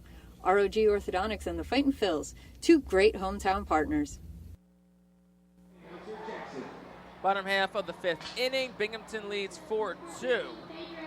As Pedro Martinez leads things off for the RFLs. 9-1-2. The 3 set to come to the plate for Reading in the frame. As Tyler Stewart returns for his 5th inning of work. He's been very efficient so far tonight. Just 53 pitches thrown through 4 innings. Martinez, a switch hitter, bats from the left side to lead off the frame. Stewart, who's a righty, will toe the first base side of the rubber. Wind and fire home. Drops in an off-speed pitch in there for a called strike. It's 0-1.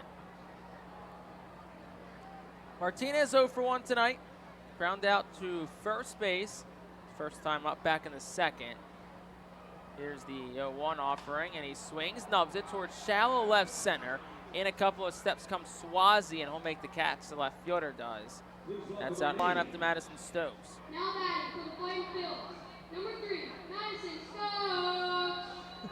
Madison Stokes who steps in with 1 out. A great introduction to Stokes from one of our junior PA announcers here in the bottom half of the 5th inning. Of course, our junior PA announcers presented by Kia. As Stokes will dig in from the right side. He's 0 for 2 tonight. Strikeout and a pop out to the catcher his last time up. First pitch is going away for a ball. It's 1-0 to Madison Stokes. Stokes, who didn't have a hit last night between either game, but did walk 4 times. So still a very productive night for Stokes. The 1-0, he swings and misses. It's 1-1.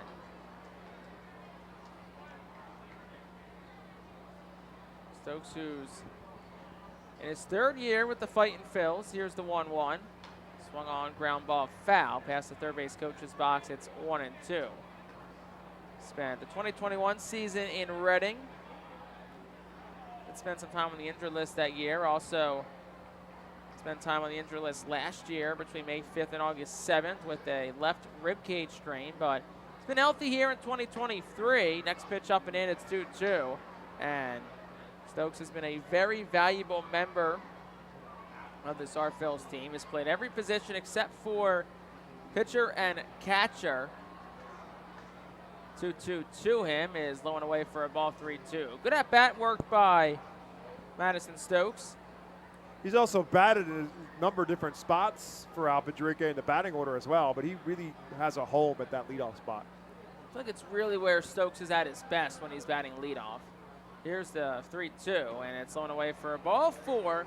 Stokes aboard on the walk. The second one issued tonight from Stewart, and that brings Carlos De La Cruz to the plate. This is a situation the Phils found themselves in a number of times yesterday. They had a number of situations where they kind of let Binghamton off the hook between errors and walks over the course of that doubleheader. Reading had a lot of men on base, especially in game 1, and really never capitalized on it. Now, it's only a one-out base runner, but again, just like Binghamton did last inning against Mick Abel, get a man on by way of walk and make him pay for it. First pitch to De La Cruz is a fastball that misses outside for a ball. It's 1-0. De La Cruz is 1 for 2 so far tonight. He's 5 for 10 across this series so far. Up in the count, 1-0. Stewart fires. De La Cruz swings and misses at a pitch that was down and in. 1-1 the count. De La Cruz had 3 doubles between the 2 games last night. Had 2 doubles in the second game. That marked the season high. They'll throw over towards first. Stokes back in on the dive, but on the topic of De La Cruz, Stokes, it really feels like this Phillies offense took a turn for the better when Alpadrique went Stokes lead off, De La Cruz moved to the 2-hole, and then Johan Rojas to the 3 spot from the initial leadoff spot where he opened the season at 1-1. It is on the outside corner 1-2 to De La Cruz. And really since then, I feel like that's where those 3 guys really started to click. De La Cruz has had a great year. He's 287 with 18 home runs, 49 RBIs, and obviously we know where Johan Rojas is now in Philadelphia. 1-2. That's outside, 2-2. Yeah, finding a home in the order can make a difference, and it certainly made a difference for Johan Rojas. Let's not forget, at the beginning of the year, he struggled a little bit as the lead. Around second, darting for third. It's bobbled by the right fielder, Palmer, but everyone will stay put in their respective bases. Second hit tonight for De La Cruz. Stokes up to third. Men on the corners, 1 out for Matthew Cruz. That's just excellent base running by Madison Stokes. He had to just kind of throw it into neutral for a moment to make sure that Rowdy Jordan, the second baseman, wasn't going to get there. There was just that moment of hesitation because it kind of hung up in the air for a moment. And Stokes, once he realized that Jordan wasn't going to get there, he quickly put it back into full acceleration. It wouldn't have mattered because Palmer bobbled it, but obviously Madison Stokes doesn't need that. But that's clear first to third base running. And so just like we talked about, making that walk pay off, and now Matthew Kroon needs to complete the turn here. 1 out for Kroon in the bottom of the 5th. Reading trails 4-2, men on the corners. First pitch, Kroon skies it in the air, foul territory left side. Throws to the third baseman, drifting towards the fence, and it'll land on the ramp that leads up to the grandstand on the left field line. It's 0-1. Looked like for a moment Perosa had a beat on it, unless he was just trying to deke everybody out. Well, to what cause, I don't know, but he did. He certainly went after it as if he thought he was going to get it and ended up a couple rows back. Probably the guy that got deked the most by it was Matthew Kroon, because he's just hoping and praying that thing's going to drift foul, because obviously it was not going to be deep enough to score a run. So Matthew Kroon was hoping that thing was going to get foul. No balls and a strike to Matthew Kroon. Next pitch home, misses outside. It's 1-1. Kroon is 0 for 1 tonight. Did walk in the first, lined out the second. Nice time up in the third. Now bats with men on the corners. And less than 2 outs here in the bottom of the 5th. Running down by 2. Here's the pitch. Kroon swings and misses at an off-speed pitch. It's 1-2. It's a good pitch there, but that's that slider from Stewart, and he had Kroon way out in front of it. So Matthew's got to kind of shorten up the stroke here a little bit and figure out a way, find a way to get the ball in the outfield somewhere. Fly ball gets a big run home here. Kroon 231 with runners in scoring position. The 1-2. Low and away for a ball. It's 2-2. Tries to get him to chase that slider this time. It was way outside, but Kroon lays off. Kroon, who's leading hitter on the R-Phils at 317. Also ranked 6th in the Eastern League in that category. 2 balls, 2 strikes, in and out. Men on the corners. Stokes leads off third, not held on. De La Cruz led off first. He is held on. 2-2. That one straight in the air, out towards center. It's not hit deep. Charging ins McElwain. Stokes back to the bag. He'll tag. He'll come home. The throw's offline. It's also cut off by the first baseman, J.T. Schwartz. So Stokes scores. It's an RBI sacrifice fly for Matthew Kroon.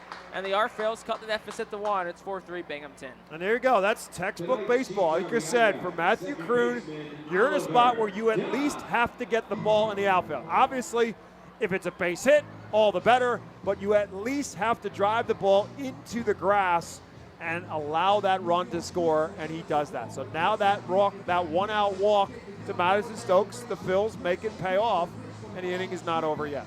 2 outs for Oliver Dunn. Digs in from the left side as De La Cruz takes his lead off first. First pitch, low and in for a ball. It's 1-0. Dunn's 1 for 2 tonight. Single and a fly out this evening. Entered tonight hitting 260 on the year. 11 homers, 47 RBI. Down and in again, it's 2-0 to Dunn.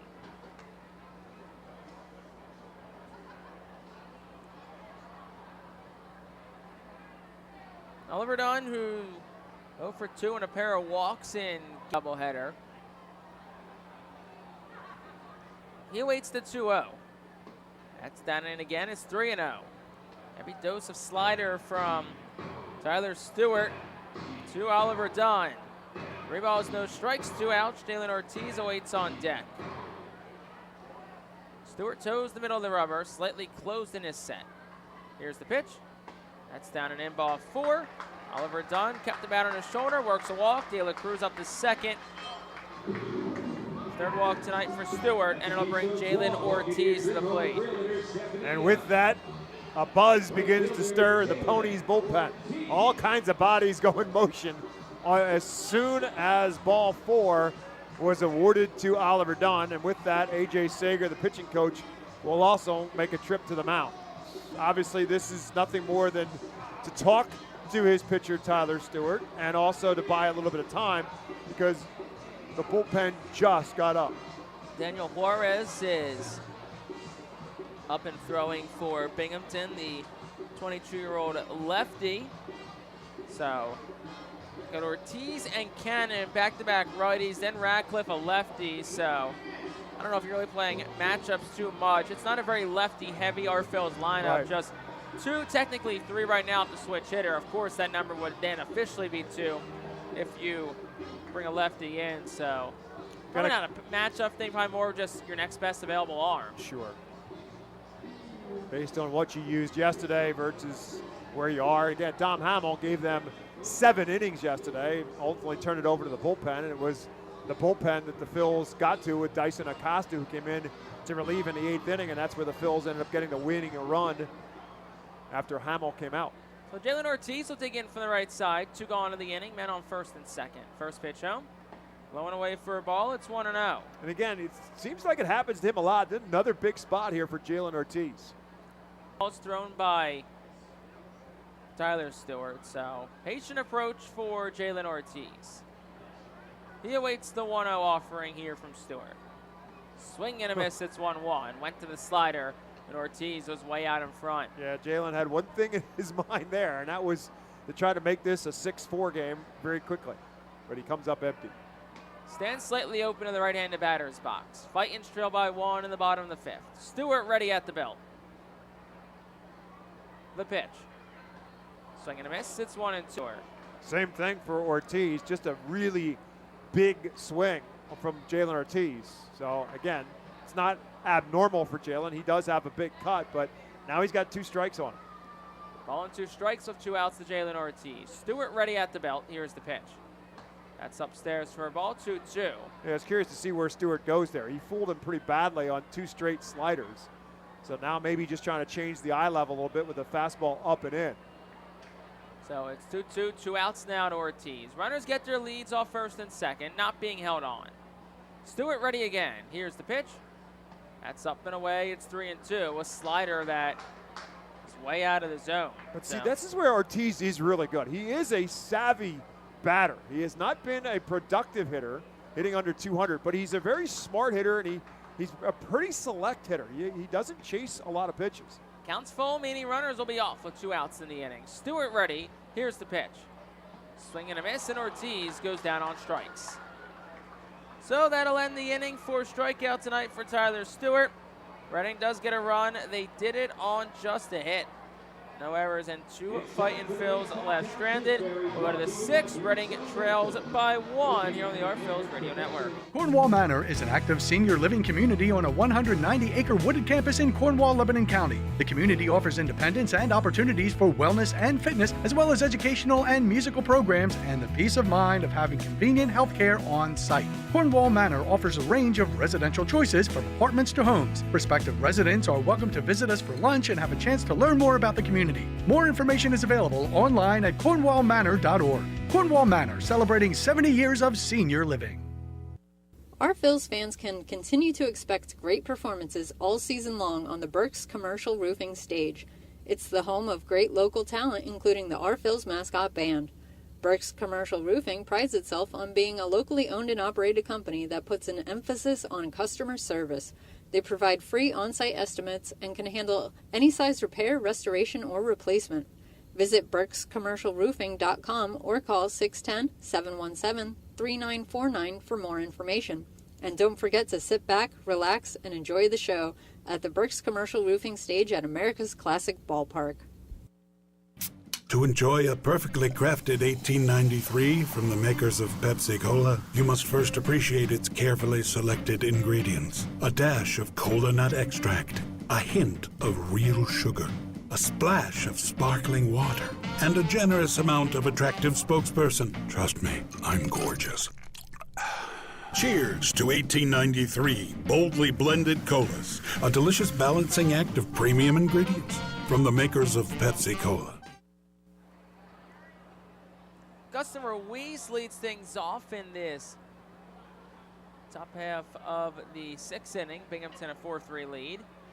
They had 2 in the top of the 5th. Reading got 1 in the bottom of the frame. Max Coons back out for his first full inning of work, and the first pitch misses down for a ball. It's 1-0. Ruiz will dig in from the left side. Works against the righty Coons, who came in for Mick Abel in the 5th. And recorded 1 out, and the only batter he faced. Next pitch is inside for a ball. It's 2-0.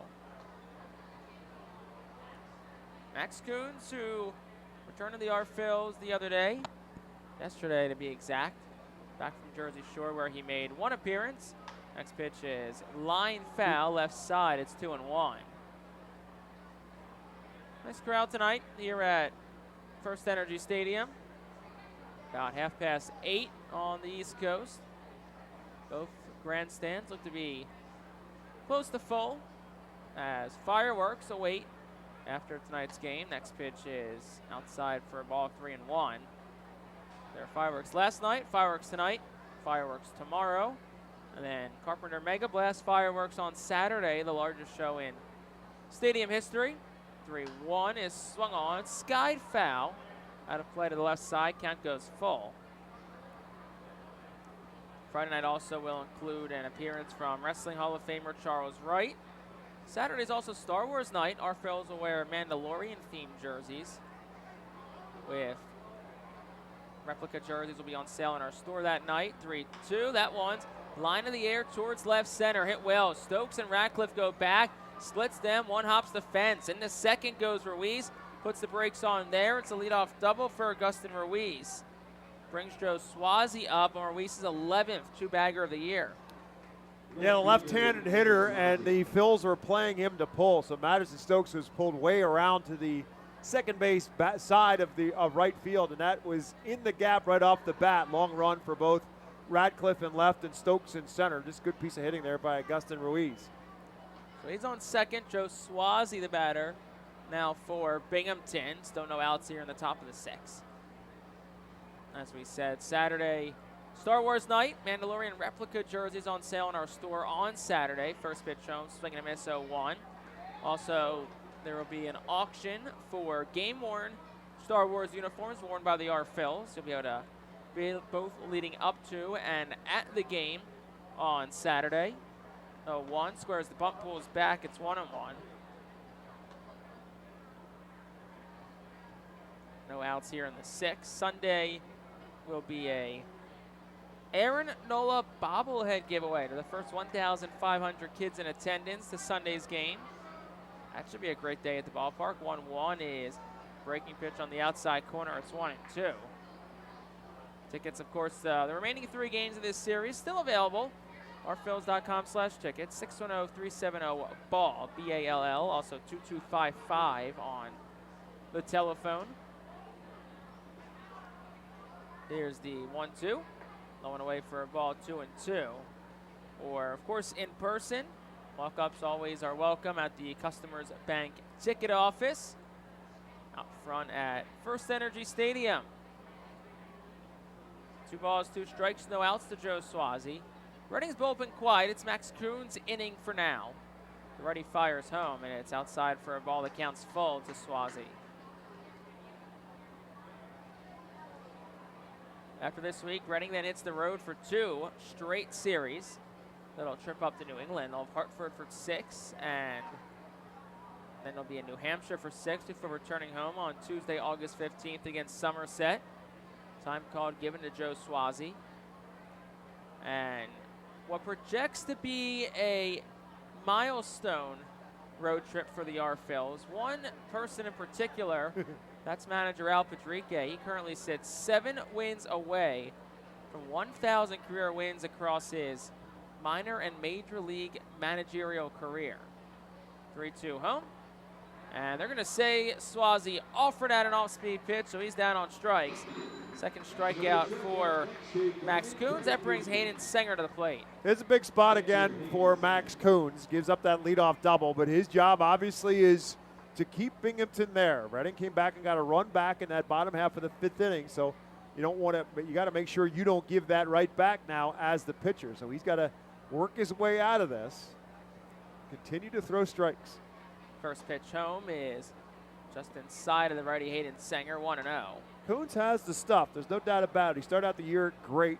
Was the closer for the Phils at the beginning of the year, and then just kind of had some control issues and lost his job as the closer, and eventually got sent out for that on the development list.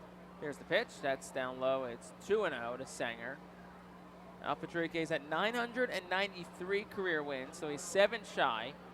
So obviously it can't happen at home with only 4 games left in this series, but as soon as it can happen is the middle of the week in New Hampshire next week. Doesn't happen in New Hampshire. Probably Hartford series next week. Doesn't happen there. Probably early in the New Hampshire series the following week. Next pitch home is swung on, hit on the ground towards first. De La Cruz down to a knee. He'll field it. Touch up the first base bag. That's out number 2. Ruiz does advance to third, but there's 2 outs in the inning for Jalen Palmer. 4-3 Binghamton leads. Top half of the 6th with a man on third. 2 outs. Let's put it this way. If the skipper doesn't get that milestone win by the time they come back, you probably don't want to talk to him about it because he won't be happy if they haven't won that 7 games by the time they come back in a couple of weeks. Jalen Palmer will dig in from the right side. Man on third, not being held on by Matthew Kroon. First pitch is over for a called strike, 0-1. Padrique, who has managed within 6 organizations, started his career in the Royals org, then the Astros.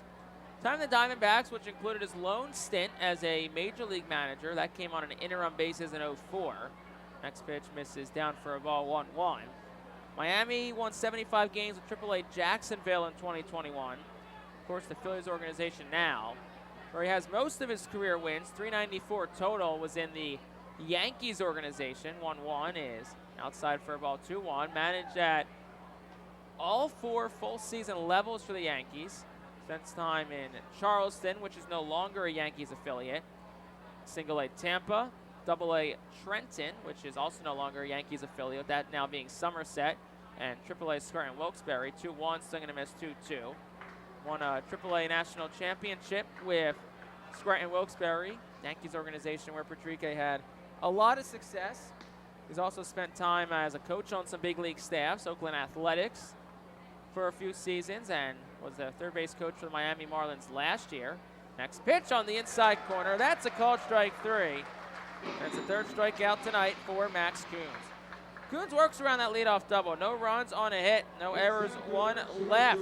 On base for the Ponies will go to the bottom of the 6th, 4-3. Binghamton still leads on the Our Phillies Radio Network. The Reading Fightin Phillies are proud to partner with Berks County Mental Health and Disabilities Program. Together, we are striking out the stigma in order to raise community awareness about mental illness and suicide prevention with 3 simple words. Are you okay? The help is to begin a conversation to show Berks County that we care. Suicide hurts and affects everyone, but help is here. We will work together to help raise awareness about suicide and identify what we can do as a community to prevent it. People in need of assistance and support should call Crisis Intervention at 610-379-2007. Spend some quality time with the family by taking them out to the ball game every Sunday home game at FirstEnergy Stadium. Sundays are Berks Packing Sunday Family Fun Days, presented by Golden Oaks Golf Club, PA Army National Guard, Culligan Water, Aspen Home Improvements, and Rip-It Baseball Town Charities batting cages. Get 4 tickets, 4 hot dogs, and 4 sodas for only $56 when purchased in advance. Join us for Berks Packing Sunday Family Fun Days at all Sunday home games all season long at FirstEnergy Stadium. Looking for the place to have the ultimate family fun at the Fightin Phil's game? Look no further than Capital Blue Cross Funland. Capital Blue Cross Funland features the most exciting games and entertainment at the ballpark, including speed pitch, mini golf, ring toss and peach basket toss, mascot autograph booth, a bounce house, and the incredible giant inflatable slide. Bring your family to all the fun at their next Our Phil's game at Capital Blue Cross Funland. Bottom half of the 6th inning, Reading trails 1. Juarez 23 and a third innings pitch, 15 hits allowed, just 6 walks, 22 strikeouts. He's been strong, 179 opponent's batting average, as Cam Cannon awaits the 0-1. Lifted in the air, high pop, shallow right. Going back to second baseman Jordan. He'll make the call on the catch. That's out number 1. And for the first time tonight, Cam Cannon retired. That brings Baron Ratcliffe to the plate.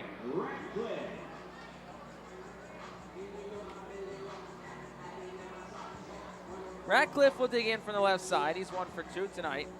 Single on a pop out to the shortstop his last time out.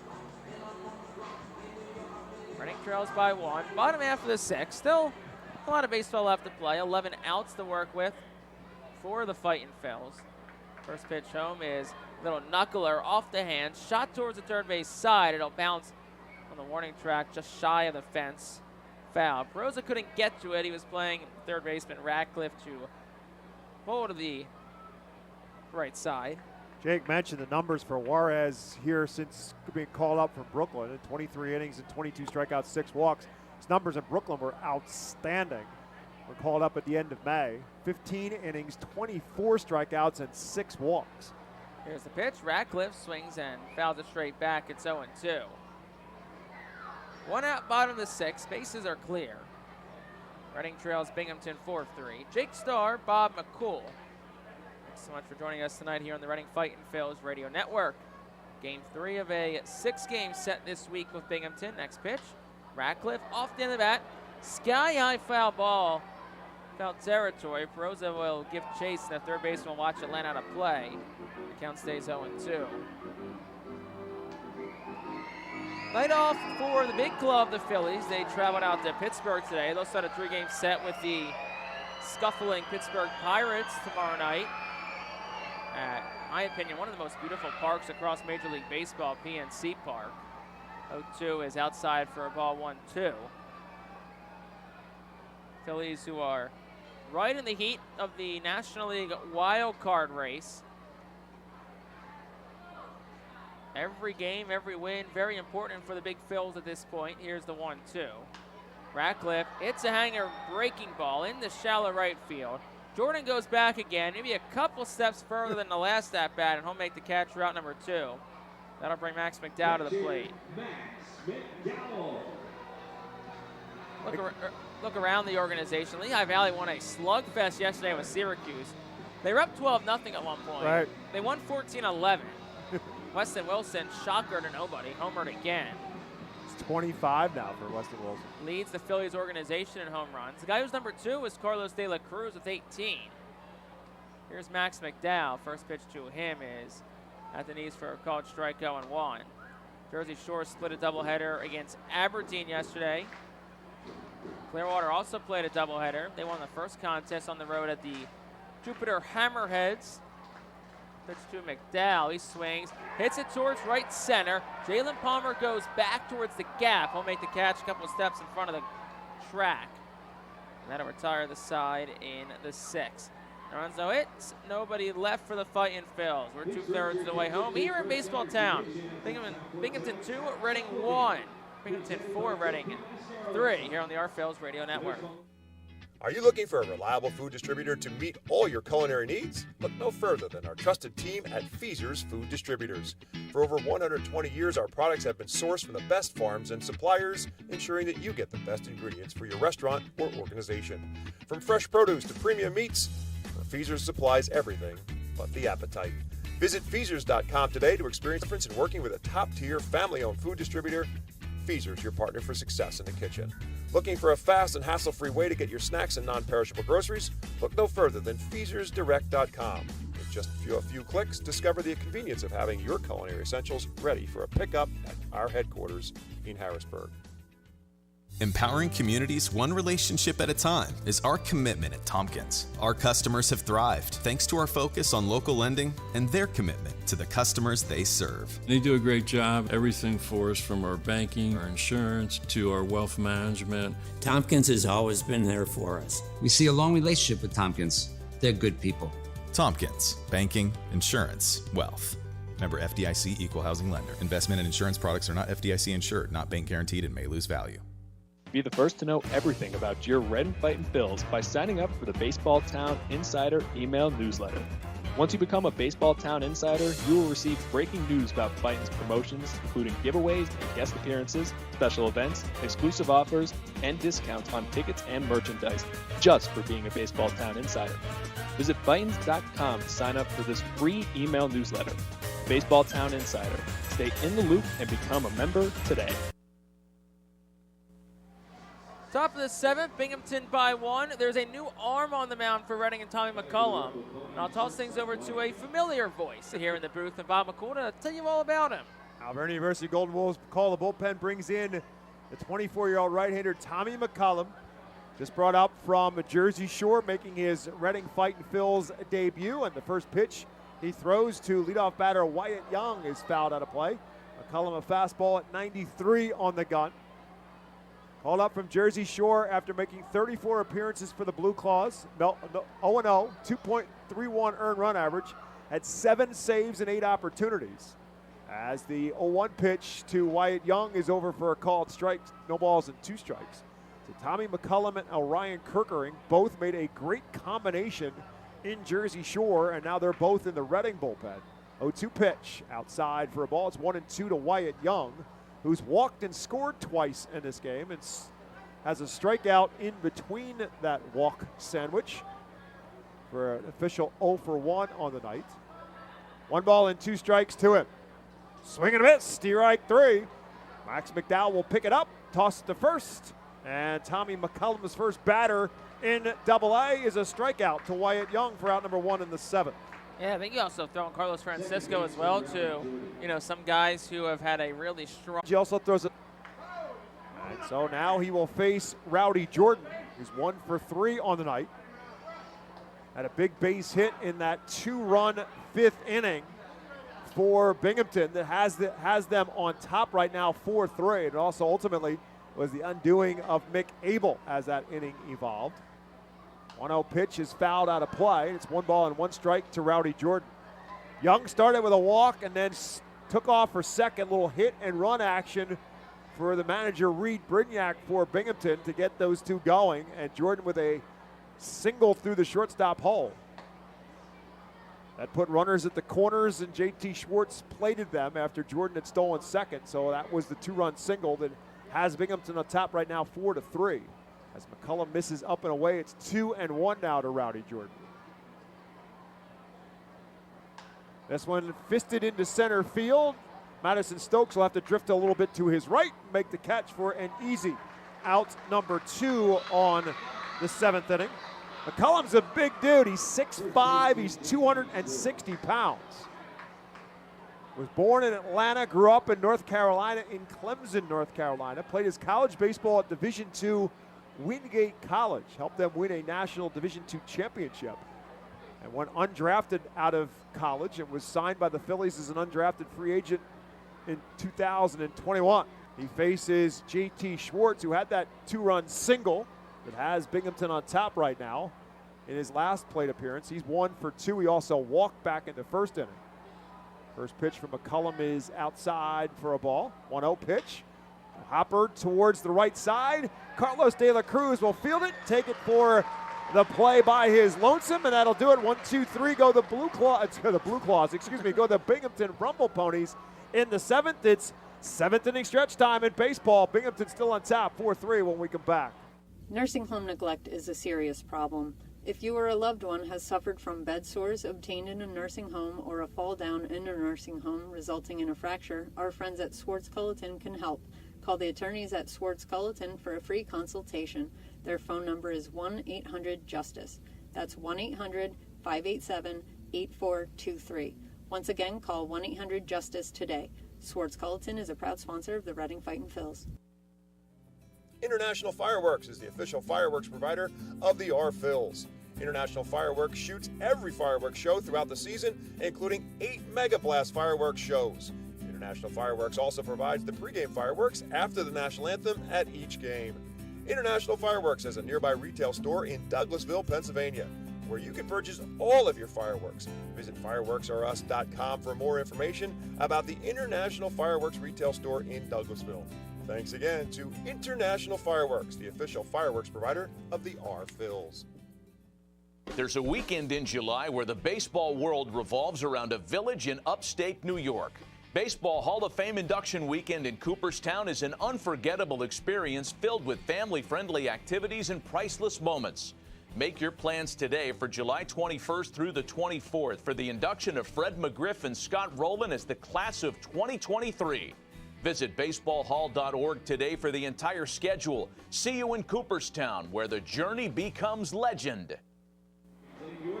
Bottom half of the 7th inning here in Baseball Town, presented to you by Swartz-Culleton, representing injury victims in Pennsylvania and New Jersey. If you've been injured, call 1-800-JUSTICE today.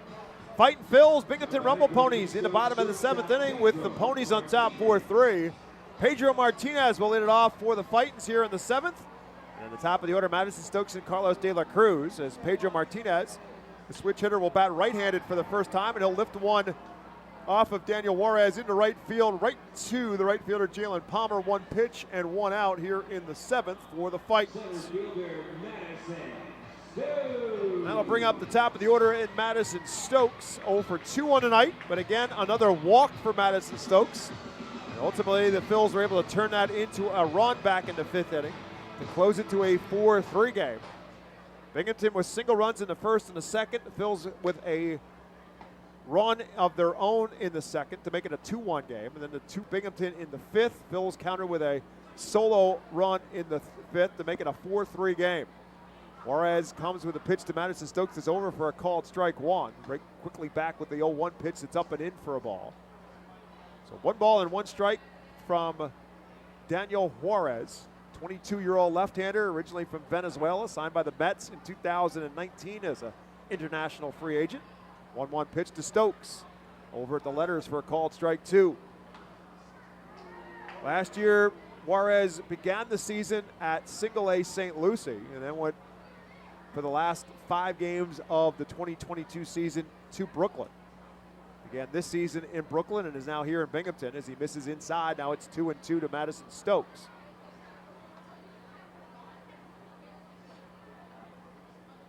Mentioned it is time in Brooklyn this year. 24 strikeouts to 6 walks in 15 2/3 innings. He was dynamic in Brooklyn. 2-2 pitch to Stokes. Pops up in the foul territory. Hayden Sanger, the catcher, will give it chase, but he'll run out of room as it lands behind the Fightin' Phil's dugout on the first base side. The Count stays 2 balls and 2 strikes to Madison Stokes. Carlos De La Cruz in the on-deck circle for Reading.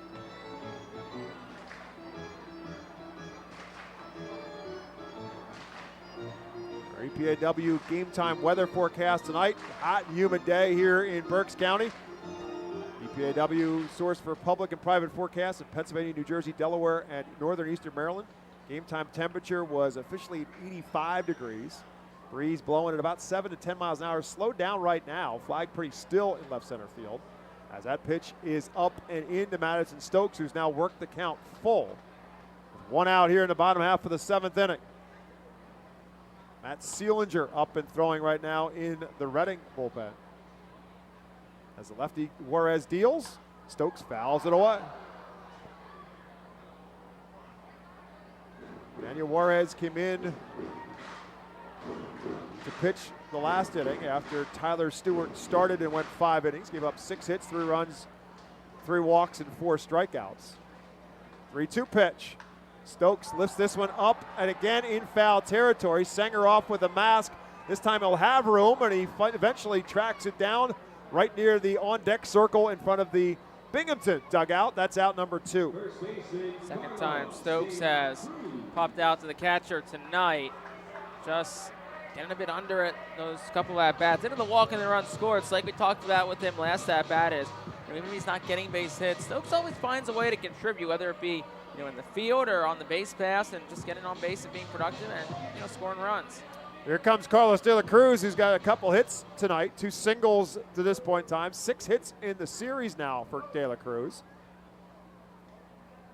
And first pitch to him from Juarez is fastball good for a called strike 1. De La Cruz was here to be taken all the way on that one too. Outfield plays him straight away and deep. A 1 pitch. Hit towards shortstop. Wyatt Young up with it to his left, and they throw in plenty of time. And the Phils go 1, 2, 3 in the 7th. 7 complete here in Baseball Town. It remains Binghamton 4, Reading 3. Nursing home neglect is a serious problem. If you or a loved one has suffered from bed sores obtained in a nursing home or a fall down in a nursing home resulting in a fracture, our friends at Swartz Culleton can help. Call the attorneys at Swartz Culleton for a free consultation. Their phone number is 1-800-JUSTICE. That's 1-800-587-8423. Once again, call 1-800-JUSTICE today. Swartz Culleton is a proud sponsor of the Reading Fightin' Phils. Celebrate the history of our national pastime at the National Baseball Hall of Fame and Museum in Cooperstown. See priceless treasures that'll bring your baseball memories to life. Connect with events that have shaped and changed the game and our country. Our stories to tell, your memories to share. Plan your visit today at baseballhall.org.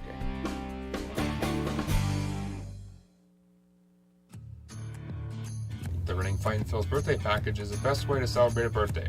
Whether you're a youngster or an adult, there's no better birthday than a Fightin' Phil's birthday. The Fightin' Fan birthday package is customizable for fans of any age and starts at just $130. Base packages include 10 general admission tickets to a Fightin's home game, an autographed baseball, and a VIP reserved parking spot.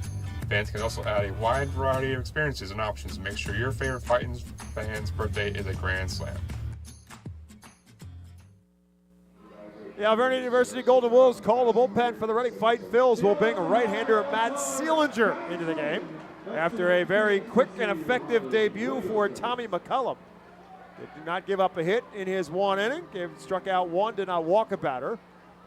And Matt Seelinger, who pitched 1 inning in game 2 last night, gave up a hit and a strikeout, will come back in here to try to keep the Ponies at bay here in the 8th inning. A 1-run game in favor of Binghamton at 4-3. It'll be Jose Peroza, Brandon McElwain, and Augustin Ruiz due up for Binghamton here in the 8th inning. And the first pitch from Matt Seelinger is over for a called strike 1. Seelinger making his 20th appearance here in baseball for the Fightin' Phils. This one lined into center field. It'll be in front of Madison Stokes, and will field it on a hop. That's a base hit for Jose Peroza. That'll be the 7th hit of the game for the Rumble Ponies. as Perosa is a leadoff base runner here in the 8th for Brandon McElwain. McElwain with an RBI single back in the first inning. Ground out and strikeout in his 3 plate appearances in total tonight.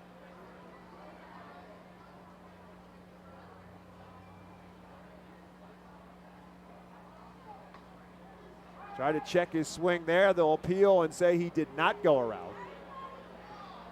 McElwain, the former football and baseball standout at both Council Rock North High School and then at the University of South Carolina, played both for the Gamecocks as a freshman. 1 ball and no strikes to him. And this one is over for a called strike 1. McElwain then eventually transferred to California, decided to stop playing football and focus solely on baseball. Went undrafted out of the University of California and signed by the Mets in 2020. Runner take stolen base was up high for a ball. It's 1 ball and 2 strikes to McElwain. Be another stolen base for the Rumble Ponies, who have stolen several bases tonight. Now Perosa is in scoring position with nobody out. And 1 ball and 2 strikes to the batter, Brandon McElwain. Sillinger working from the stretch. Takes a look back, comes to the plate. Ball kind of slipped out of his hand a little bit, and it's 2-2. Sillinger 1-1 with a 4.13 earned run average in his previous 19 appearances. 24 innings pitched, 23 strikeouts, and 12 walks. Good size lead for Perosa off of second. Pitch, swing and a miss, strike 3. There's out number 1 in the 8th. First strikeout for Sillinger in this inning, and Tommy McCollum, really good first inning for the R-Phils. 1-2-3 frame, and got to be happy with that. Yeah, Al Padrique in the pregame show tonight told us that McCollum would get his first chance to pitch tonight, so they made sure they got him in. And he looked very, very solid. As Augustin Ruiz now bats. Ruiz 1 for 2 in the night with a double his last time up. His 11th double of the season. Takes the first pitch from Sillinger outside for a ball.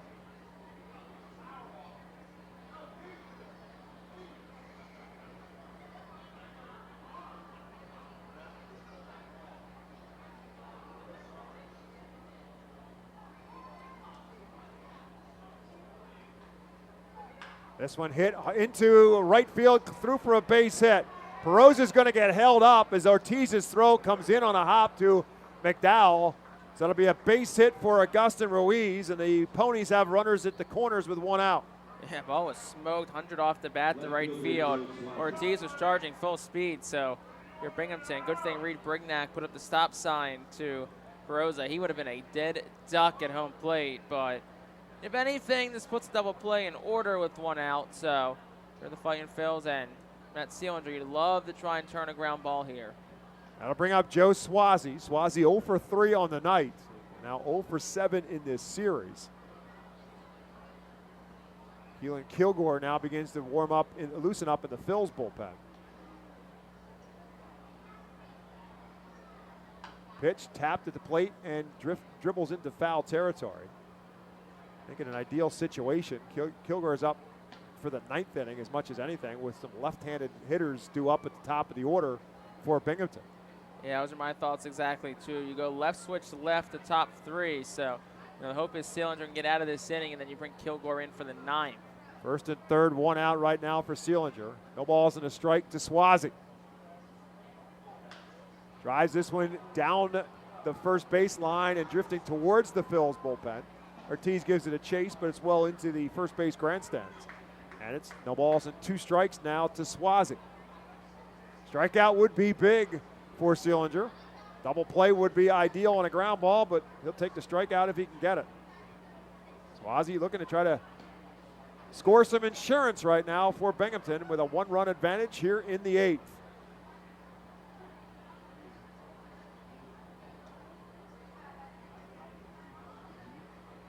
Runner takes off, they'll throw down, and they'll gun him out. Augustin Ruiz gets thrown out, stealing second. Perosa stands put at third, and now there's 2 down. That's big. 22nd runner caught stealing this year for Max McDowell. He's inching towards 30% rate. I mean, this group as a whole has been so good as of late, throwing runners out. Over the last couple of weeks, they're just a little under 50% in caught stealing percentage. So they get the one runner out, and Perosa showed no intention of even taking off. Now it's 1 ball and 2 strikes to Swazi. Swing and a miss, strike 3, and that quickly the Phils are out of a jam here in the 8th. No runs, 2 hits, no errors, and 1 left to the bottom of the 8th. When we come back to Baseball Town, it remains Binghamton 4, Reading 3. Baseball fans, introducing Bally Live, the only app where minor league baseball fans can score major rewards. When you stream your favorite teams live, you'll score rewards. When you chat with friends during a watch party, a fan of minor leagues has never been so rewarding. So what are you waiting for? Download Bally Live for free from the app or Play Store and start scoring rewards today.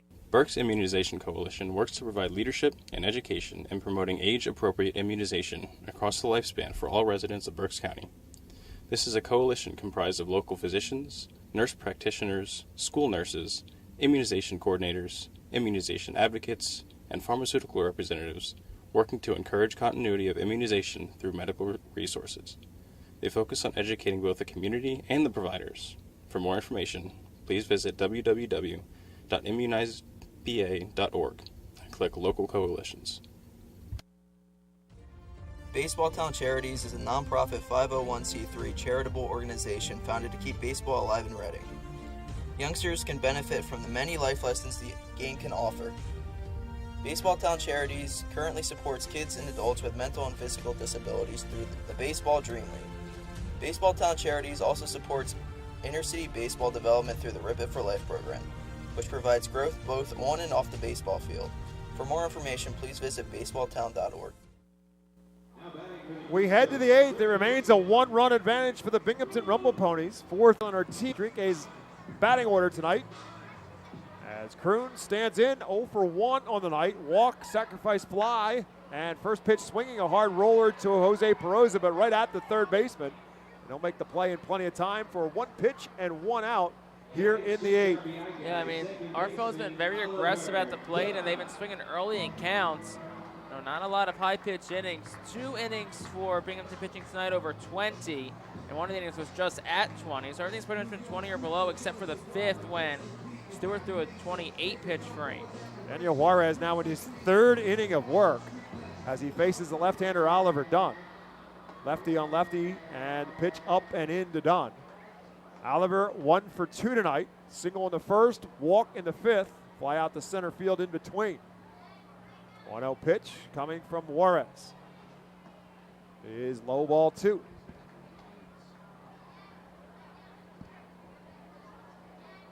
So good activity in both bullpens right now. As we mentioned, Keelan Kilgore is loosening in the Phil's bullpen. William Wood's up and throwing in the Binghamton bullpen. The pitch to Oliver Dunn is over for a called strike. Now 2-1 to Dunn. You can't hide Keelan Kilgore in the Phil's bullpen because he's the only lefty they got. Literally tips his hand. 2-1 pitch up and in to Oliver Dunn. It's 3-1. Dalen Ortiz in the on-deck circle for the Fightins. Down 4-3 here in the 8th. 3-1 pitch. Ripped into right field for a base hit. Oliver Dunn hard around first, and he'll put on the brakes after the big turn, but he's got himself a 1-out base hit, his 2nd hit of the night. 2 hits tonight for Dunn. Also has a walk, been on base 3 times. He's been quiet last week or so it's got to feel good tonight to get on base a few times and also have some singles, hit a few balls hard. That last one, 91 off the bat. That looks like it will finally be the end of the line for Daniel Juarez, as Reed Brignac will make the stroll to the mound for the first time in this series to make a change with his pitcher.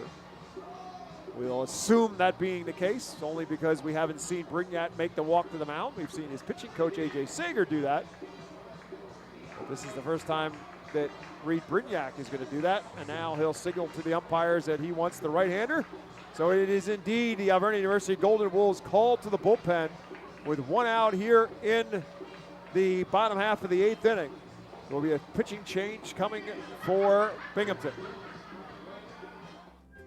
White Star Tours and Travel Centers offers the Our Phil's fan road trip again this season. It's your chance to hit the road with other our Phils fans, see an our Phils road game, meet with an our Phils player, and also see an Iron Pigs and Phillies road game. The White Star Our Phils road trip visits Altoona, Toledo, and Cleveland from Thursday, July 20th until Sunday, July 23rd. See the Our Phils in Altoona Thursday, meet with an Our Phils player or coach, then head to Toledo Friday and Cleveland Saturday to see many former Fightins in action. The trip heads back to Reading on Sunday. Visit the customer service booth for more info on the White Star Our Phils fan road trip to Altoona, Toledo, and Cleveland. Space is very limited, so sign up today. The Everett University Golden Wolves call a bullpen, as we mentioned, going to break, will be a right-hander. William Woods will come in for the Binghamton Rumble Ponies, making his 10th appearance. 2-0 with a 2.19 earned run average, 12 1/3 innings pitched, 15 strikeouts, and 5 walks. He has surrendered 2 home runs in his 12 1/3 innings. So an outstanding job by Daniel Juarez, who goes 2 1/3, gives up the first hit to the last batter he faced in Oliver Dunn. And so Jalen Ortiz will face the new arm with 1 on and 1 out. Fills the tying run now at first base here in the bottom half of the 8th inning. The stretch with a runner at first and Dunn. First pitch to Ortiz is low, ball 1. Woods, 6'3", 190-pounder, originally from Trenton, Tennessee. That other Trenton, it's not too far away. 1-0 to Jalen Ortiz. Big swing, no contact from Ortiz. Jalen has not been cheated in his swings tonight. He's also not been successful in his swings. He's 0 for 3 with a couple of strikeouts. Dunn takes his lead off of first. Fouled straight back. And Ortiz now in a 1-2 hole. Woods was originally drafted by the Atlanta Braves in 2018. Mets claimed him off of waivers in November of 2022. Dunn takes off, pitch is high, throw down is in time. Oliver Dunn is thrown out on the stolen base attempt. Our Phillies trying to, create a little bit themselves and get a guy in scoring position with less than 2 outs, but Aiden Sanger threw an absolute dot to second base. Pitch was high to Ortiz, and now the count 2 balls and 2 strikes to Ortiz, with the bases now empty and 2 down here in the 8th. Swing and a miss, strike 3 as Ortiz again goes down swinging, and the Phils go down here in the 8th. No runs, 1 hit, no errors, none left. 8 complete now in Baseball Town. It remains Binghamton 4, Reading 3. White Star Tours and Travel Centers offers the Our Phils fan road trip again this season. It's your chance to hit the road with other Our Phils fans, see an Our Phils road game, meet with an Our Phils player, and also see an Iron Pigs and Phillies road game. The White Star Our Phils road trip visits Altoona, Toledo, and Cleveland from Thursday, July 20th until Sunday, July 23rd. See the Our Phils in Altoona Thursday, meet with an Our Phils player or coach, then head to Toledo Friday and Cleveland Saturday to see many former Fightins in action. The trip heads back to Reading on Sunday.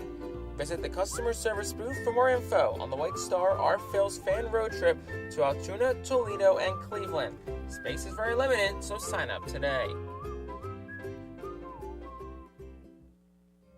You can add a delicious all-you-can-eat buffet to any Reading Fightin' Phils game ticket for only $21. This selection includes barbecue chicken sandwiches, cheeseburgers, hamburgers, hot dogs, corn, pasta salad, baked beans, potato salad, chips, cookies, and so much more. Drinks feature all Pepsi products. Call the Fightins at 610-370-BALL. Order online at ourphils.com or visit the Customers Bank ticket office at FirstEnergy Stadium. So we head to the 9th. It remains a 1-run advantage for Binghamton. Another Alvernia University Golden Wolves call. The bullpen will bring in left-hander Keelan Kilgore, and his job remains the same as it has been for the Fightins bullpen all night since Max Coons came on with 2 outs in the 5th inning, which is to keep Binghamton off the scoreboard, and they have done so. It's 4-3, Binghamton on top. Phils with one more shot at the bottom of the 9th. Hayden Singer, Jalen Palmer, and Wyatt Young due up for the Ponies here in the 9th inning. Singer with a solo home run back in the 2nd inning off of Reading starter Mick Abel. Struck out and grounded out in his 2 other plate appearances. So officially 1 for 3 with a RBI. It was his 3rd home run of the season. 0-1 pitch. Checks. Did not go around. It's 1 ball and 1 strike to Singer.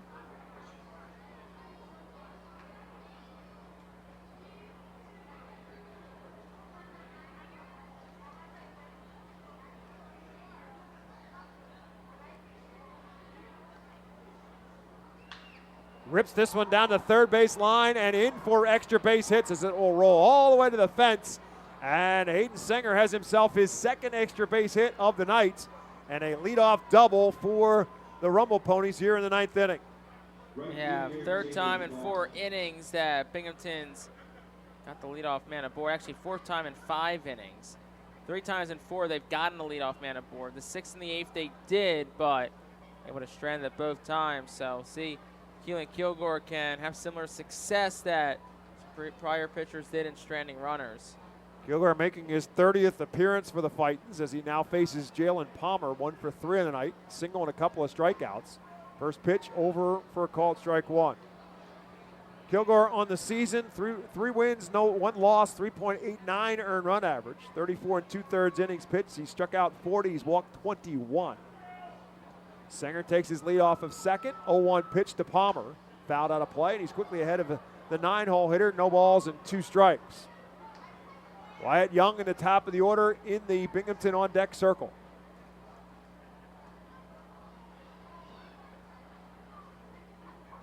Four runs on 9 hits for the Ponies, 3 runs on 7 hits for the Fightins. This one just misses inside. Now it's 1 ball and 2 strikes.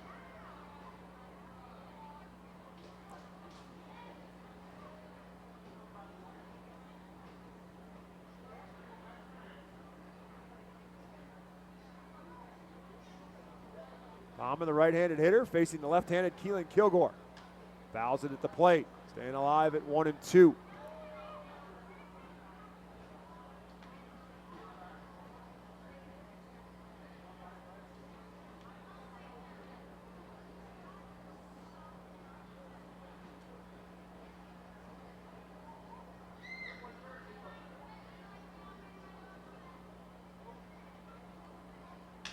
Right back through the box, off the leg of Kilgore. He scrambles to pick it up and throw, not in time.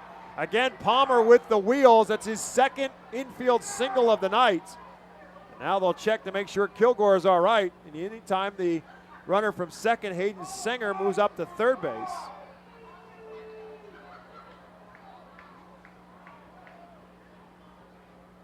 And looks like we're going to take a look now at Keelan Kilgore to make sure he's okay. It looked like it hit him right in the left leg. And the comebacker to the mound.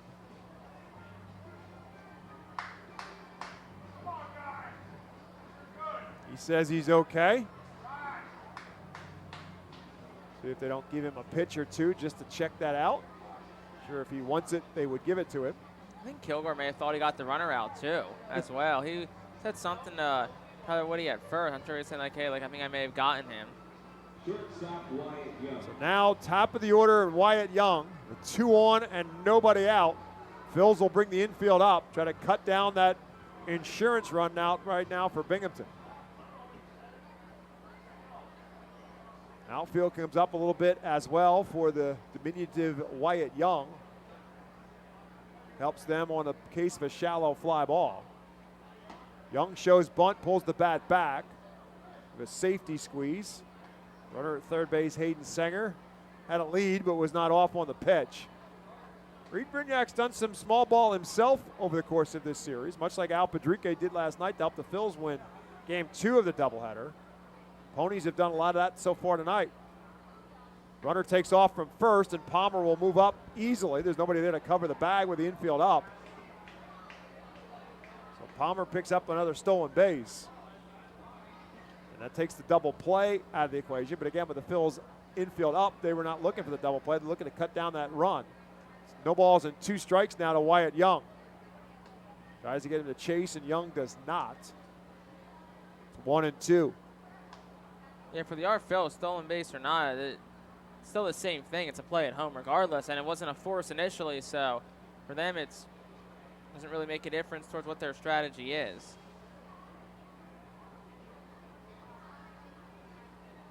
So runners at second and third, nobody out.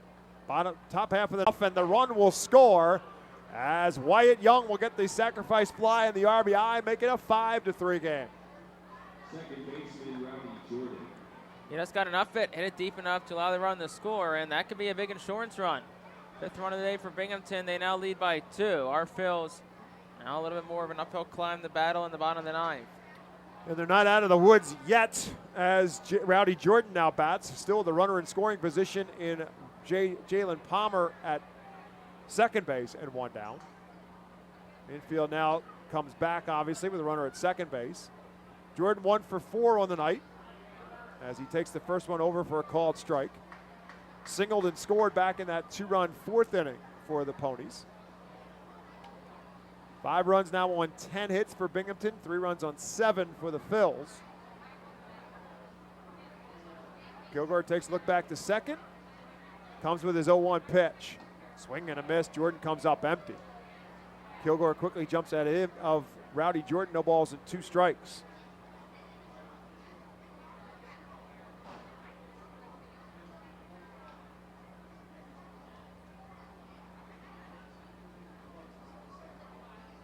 Defense plays Jordan to pull, and he fouls this one straight back to the backstop.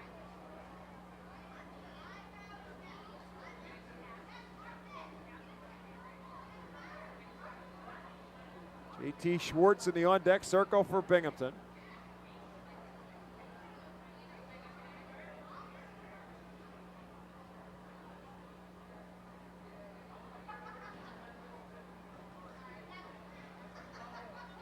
This one's way outside. It's now 1-2. If you're wondering where the name Rumble Ponies come from, it's another name for a carousel horse. In Binghamton, New York, the home of the Rumble Ponies, considers themselves to be the carousel capital of the world. Also known as a merry-go-round. Correct. 1-2 now as Max McDowell will call time. Catcher calls for time.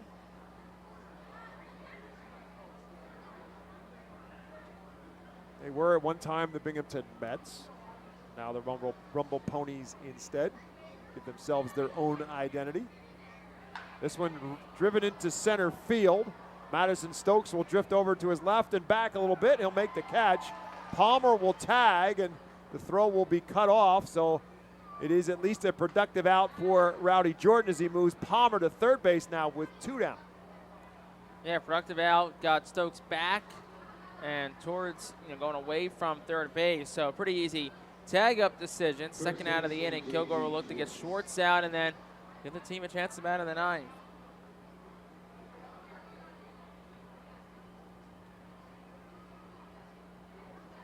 JT Schwartz 1 for 3 on the night. 2-run single back in the 5th inning, and the first pitch to him is a bit high for a ball. Palmer takes his lead off of third.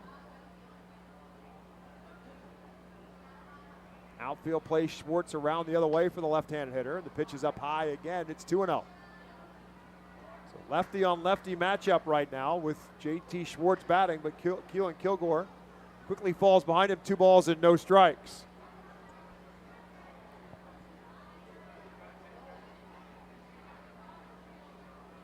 This one back through the middle and into center field for a base hit. Palmer will score. It makes it a 6-3 Binghamton advantage. 3rd RBI of the night for JT Schwartz. And 2 big runs for the Rumble Ponies here in the 9th inning to make it a 3-run advantage with now Jose Peroza to the plate.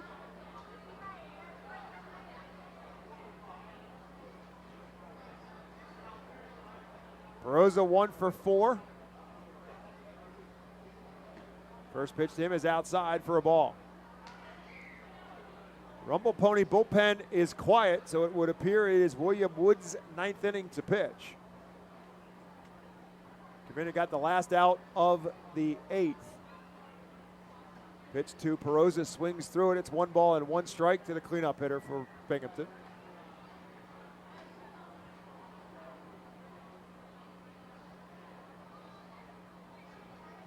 Back at it tomorrow night, 7 o'clock. Griff McGarry will get the start for Reading. Right-handed pitcher Luis Moreno will get the ball for Binghamton. This pitch from Kilgore is up high. It's now 2 balls and 1 strike to Jose Perosa.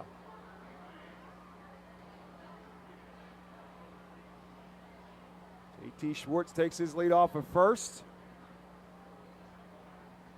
2-1 pitch. Swing and a miss.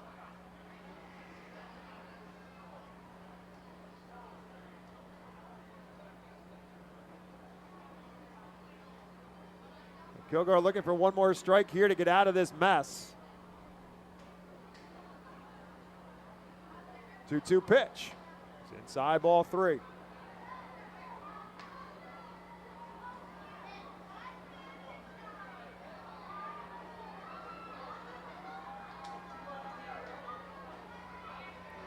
The runner, Schwartz, will take off on the 3-2 count. Or will he? Now he goes. Doesn't matter. It's ball 4. So 2 on now and 2 out, and that'll bring up Brandon McElwain. McElwain, the 7th batter to the plate this inning, will bring Brad Bergeson out for a mound visit. And we'll see if there's any movement in the Phillies bullpen. Does not look like anybody's getting up to throw, so gotta think it's Hernandez's inning to get out of. Yeah, not Hernandez. Kilgore. Saw Hernandez step right. up and start walking around in the bullpen, but he's not throwing or anything. Right, and even if he does, he's not going to be up and loose in time to make any impact in this situation. This is Keelan Kilgore's inning to get out of. 2 runs across for the Rumble Ponies here in the 9th inning. Still 2 on and 2 out for Brandon McElwain. He too is 1 for 4 on the night.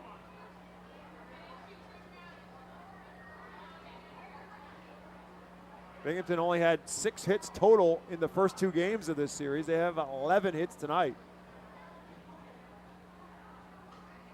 McElwain stands in. First pitch, fouls it away.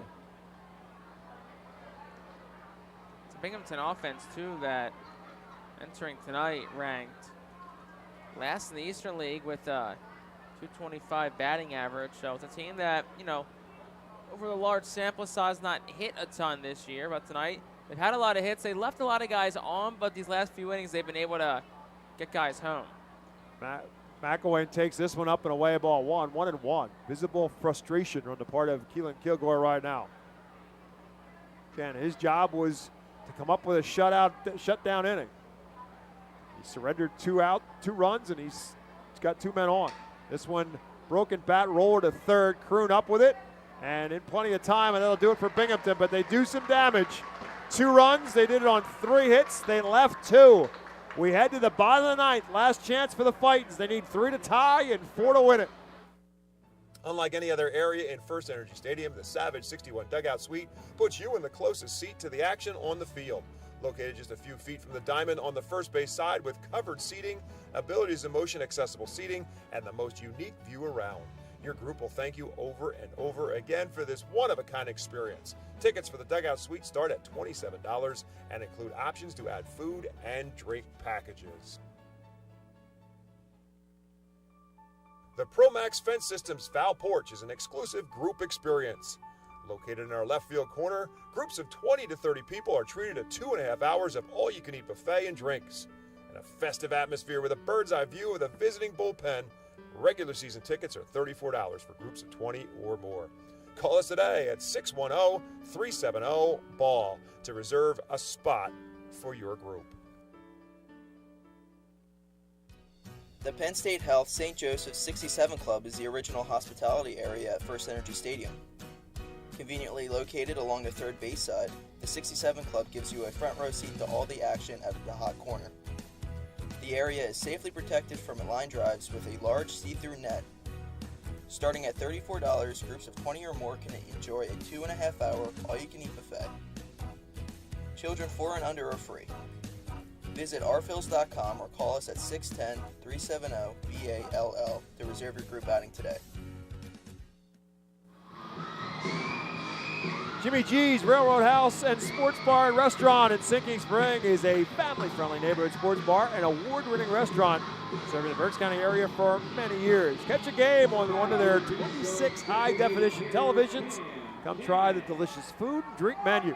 Relax and enjoy an evening at the Railroad House, conveniently located at 152 Woodrow Avenue, Sinking Spring. Jimmy G's Railroad House is a proud Fightin' Phil's team feed partner.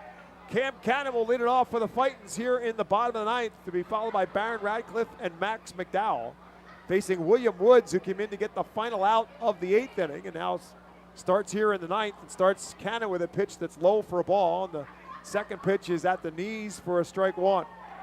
Cannon, a single and a run scored, a solo home run, and an infield pop-up in 3 plate appearances so far. 1-1 pitch to him, swing and a miss. It's 1-2. Listen, the team feed tonight, really, really good. Absolutely correct. Taco night.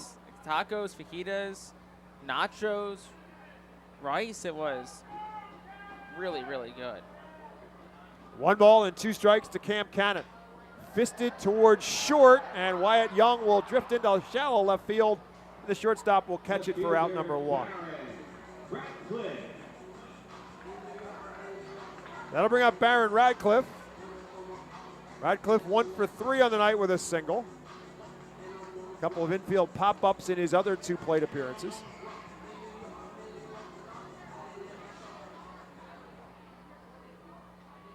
Woods, first pitch, slapped the right side. Schwartz, the first baseman, to Woods covering, just beats Barron Radcliffe. 1 pitch to Radcliffe, and he is retired. That's 2 down here in the 9th.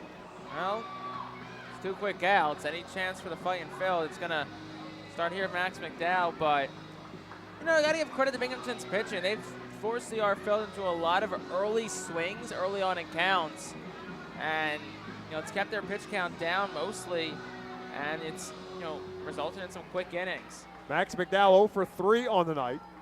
They did a double play, struck out and flew out, 3 plate appearances. The first pitch from Woods to McDowell is over for a called strike 1. This one fisted on the right side. Schwartz has trouble with it, and it squirts by him and into right field, and Max McDowell keeps the Phils alive. We'll see how they score that. It was a weird squirter off the end of his bat. Schwartz was kind of wrestling with it the whole way. I'll give it a base hit. I mean, it's not a routine play by any means. That took a tough hop. No, he looked like he was trying to catch a firefly as the thing was coming towards him. It is a base hit for McDowell. 8th hit of the night for the Phils. More importantly, they are still alive as Pedro Martinez was due to bat, but it'll be a pinch hitter. It'll be Ethan Wilson who will bat for Pedro Martinez. Now Padrique will try to put a little punch to that 9-hole spot and see if Ethan Wilson can come through. Dow takes his lead off at first. They won't hold him on. He'll take off as the pitch is way inside, and McDowell will move up. That'll be defensive indifference to allow McDowell to move up. It's 1-0 now to Ethan Wilson. Yeah, of course, that run doesn't mean anything to Binghamton, so you'll let him run all day. Defense plays Wilson straight away and deep, and I mean deep. Big swing, no contact for Ethan Wilson.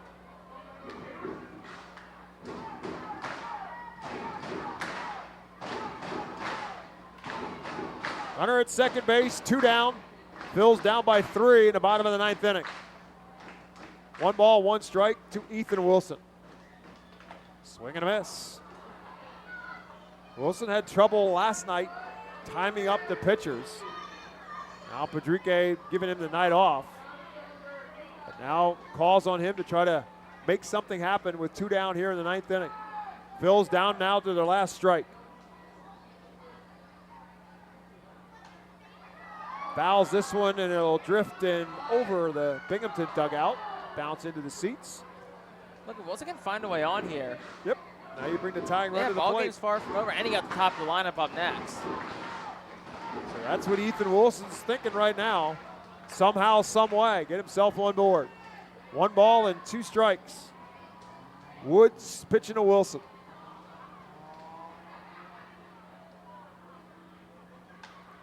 Line down the third base line, but slicing foul into the Binghamton bullpen. Swazi will have to go chase it down out on the warning track.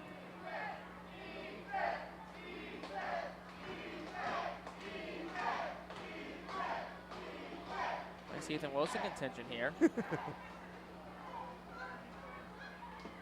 Swinging a foul tip, and Singer holds on, and that'll do it. The Phils go down swinging in the ninth.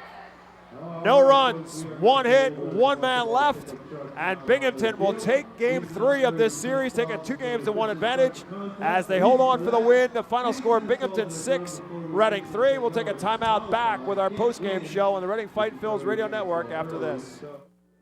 Saddle Auto Group Deck is a great spot for all fans of a summer picnic and great tailgate atmosphere. During your picnic, you may even catch a souvenir, as the area is situated directly in home run territory, behind the left field wall. Regular season tickets are just $32 per person for groups of 20 or more, and children 4 and under are free. Visit rphils.com/groups or call 610-370-BALL to reserve your group outing today.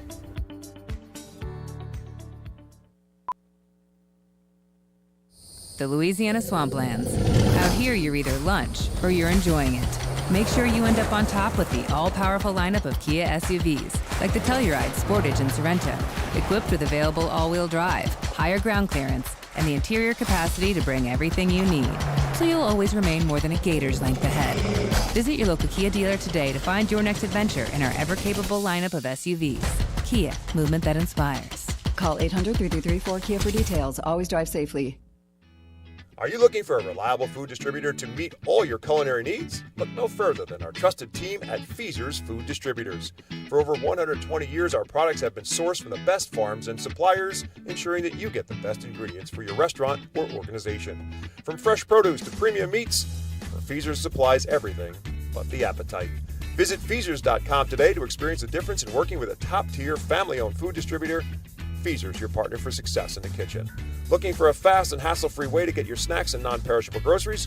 Look no further than FeasersDirect.com. With just a few clicks, discover the convenience of having your culinary essentials ready for a pickup at our headquarters in Harrisburg.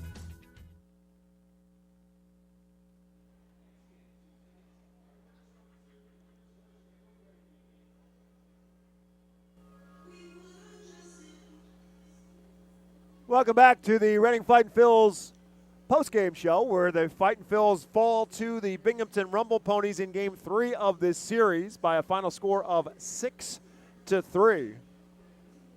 Tonight's attendance brought to you by PSECU, 5,503 watching baseball here in Baseball Town. PSECU is proud to be one of the largest credit unions in Pennsylvania. For the Fightin' Phils and the Binghamton Rumble Ponies, it was a matchup of right-handers. Tyler Stewart for the Ponies, Mick Abel for the Phils. And Abel had some control issues and some problems in the first inning. Walked the first batter, walked the third batter, and then an RBI single by Brandon McElwain put Binghamton on the board. Mick Abel walked one more batter in the third inning and ultimately got out of any further damage, surrendering just the 1 run on 1 hit.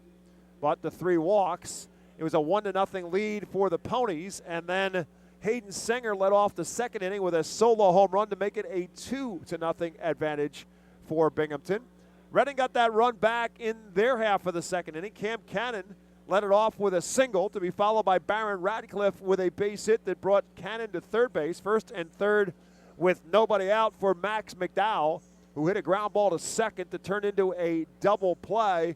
It did allow Cam Cannon to score. No RBI for McDowell on the double play, but it did cut the deficit in half for the Phils. They were now down 2-1, and then they tied it up in the fourth with Cam Cannon staying hot, drove one to the back row of the Seidel Auto Group deck in left field for a solo home run.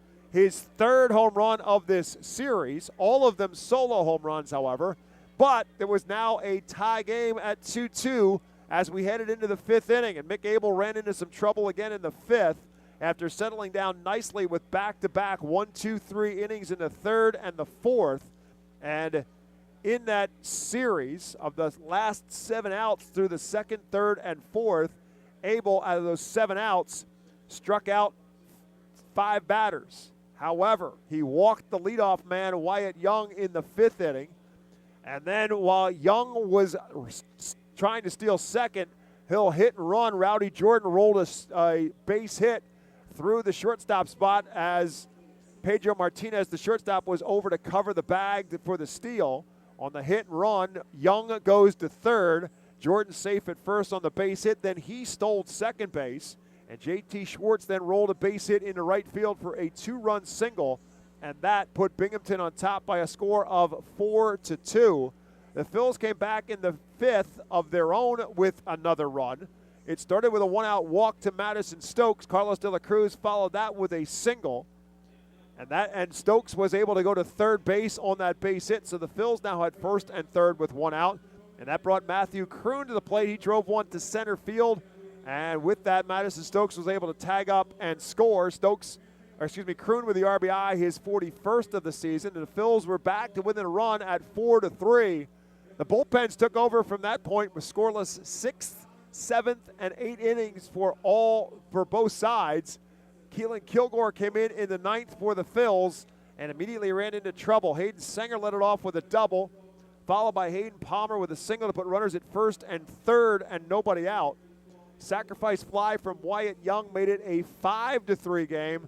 And then another RBI single from J.T. Schwartz, his 3rd RBI of the night on his 2nd hit of the night, made it a 6-3 game. Phils did get a 2-out single from Max McDowell in the 9th, but to no avail as Ethan Wilson in a pinch-hitting role in the 9th inning with 2 outs ended up striking out. And that did it for the Phils in the 9th and in the ball game. So for Binghamton, 6 runs on 11 hits, no errors, and they left 8 men on base. For the Fightin' Phils, 3 runs on 8 hits, no errors, and they left 6 men on base. Tyler Stewart will get the win for Binghamton. The big right-hander was efficient tonight, 5 innings, 6 hits, 3 runs, 3 of them earned, 3 walks, and 4 strikeouts. And so since his call-up, Tyler Stewart's done a nice job for Binghamton. Very interesting story. Just drafted last year out of out of Southern Miss, Division I Southern Miss, but just drafted last year and already at AA. He's advanced 3 levels already in a short period of time in the Mets organization. But he picks up the win tonight, so he now gets his first AA decision. Mick Abel takes the loss. He falls to 2-4 on the season, and William Woods picks up the save for Binghamton. The Phils and the Rumble Ponies back at it tomorrow night. Tomorrow night, a Friday night, a Fiesta Friday night. Thanks as always to the good folks at Savage 61 Dodge Chrysler Plymouth for their sponsorship and their presentation of Fiesta Friday nights. The Phils will play as Los Luchadores tomorrow night. Griff McGarry will get the start for Reading, and Luis Moreno, a right-hander for Binghamton, will get the start for the Rumble Ponies as the Phils will try and even this series back up with a win tomorrow night. Time of tonight's game, 2 hours and 44 minutes. Again, played in front of 5,503 here at FirstEnergy Stadium. Those fans sticking around looking for some fireworks to show up, and they will in a matter of moments here at FirstEnergy Stadium. If you want to come out for the remainder of this series, here's what lies on tap. Tomorrow night, as I said, it is a Fiesta Friday night here at the ballpark, and more fireworks to follow after the Phils and Rumble Ponies tomorrow night. Saturday night is a Mega Blast fireworks, largest fireworks display in stadium history on Saturday night, and also a Star Wars tribute with Star Wars characters in and around the ballpark. Phils will have special Star Wars-themed uniforms on as well. And on Sunday, the Phils and the Ponies will wrap up this series with a 5:15 start on another family fun day here at the ballpark, and all kids receive an Aaron Nola bobblehead. Great seats do remain for all our Phils games this series and for the remainder of this season as well that will roll into the first week of September. You can get tickets at 610-370-BALL or order online at rphils.com. So thanks to some folks who were a part of tonight's broadcast, of course, starting with the manager, Al Padrique, who spent time with us on our pregame show.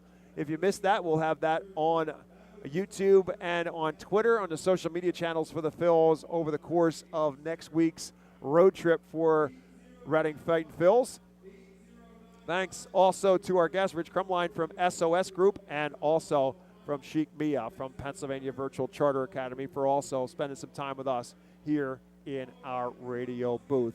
For my colleague in the radio booth, Jake Starr, my name is Bob McCool. As always, thank you for listening to Reading Fightin' Phils Baseball and or watching us on MILB TV. Whichever way you do it, we appreciate you tuning in and or watching Reading Fightin' Phils Baseball here in Baseball Town. So again, that'll do it for our broadcast tonight. Hope you'll join us tomorrow night. Again, 7 o'clock is first pitch. We'll be out on the Tompkins Plaza for our pregame show at around 6 o'clock tomorrow night here in Baseball Town. Hope you'll join us here on the Reading Fightin' Phils Radio Network. Better yet, we'd love to see you here in Baseball Town. Final score one more time, Binghamton with the W. The Rumble Ponies now go to 9-14 on the season. Phils fall back under the 500 mark as they now drop to 11-12. Binghamton 6, Reading 3, our final score. Thanks for listening, everyone. Have yourselves a great night. We'll see you tomorrow night right back here in Baseball Town.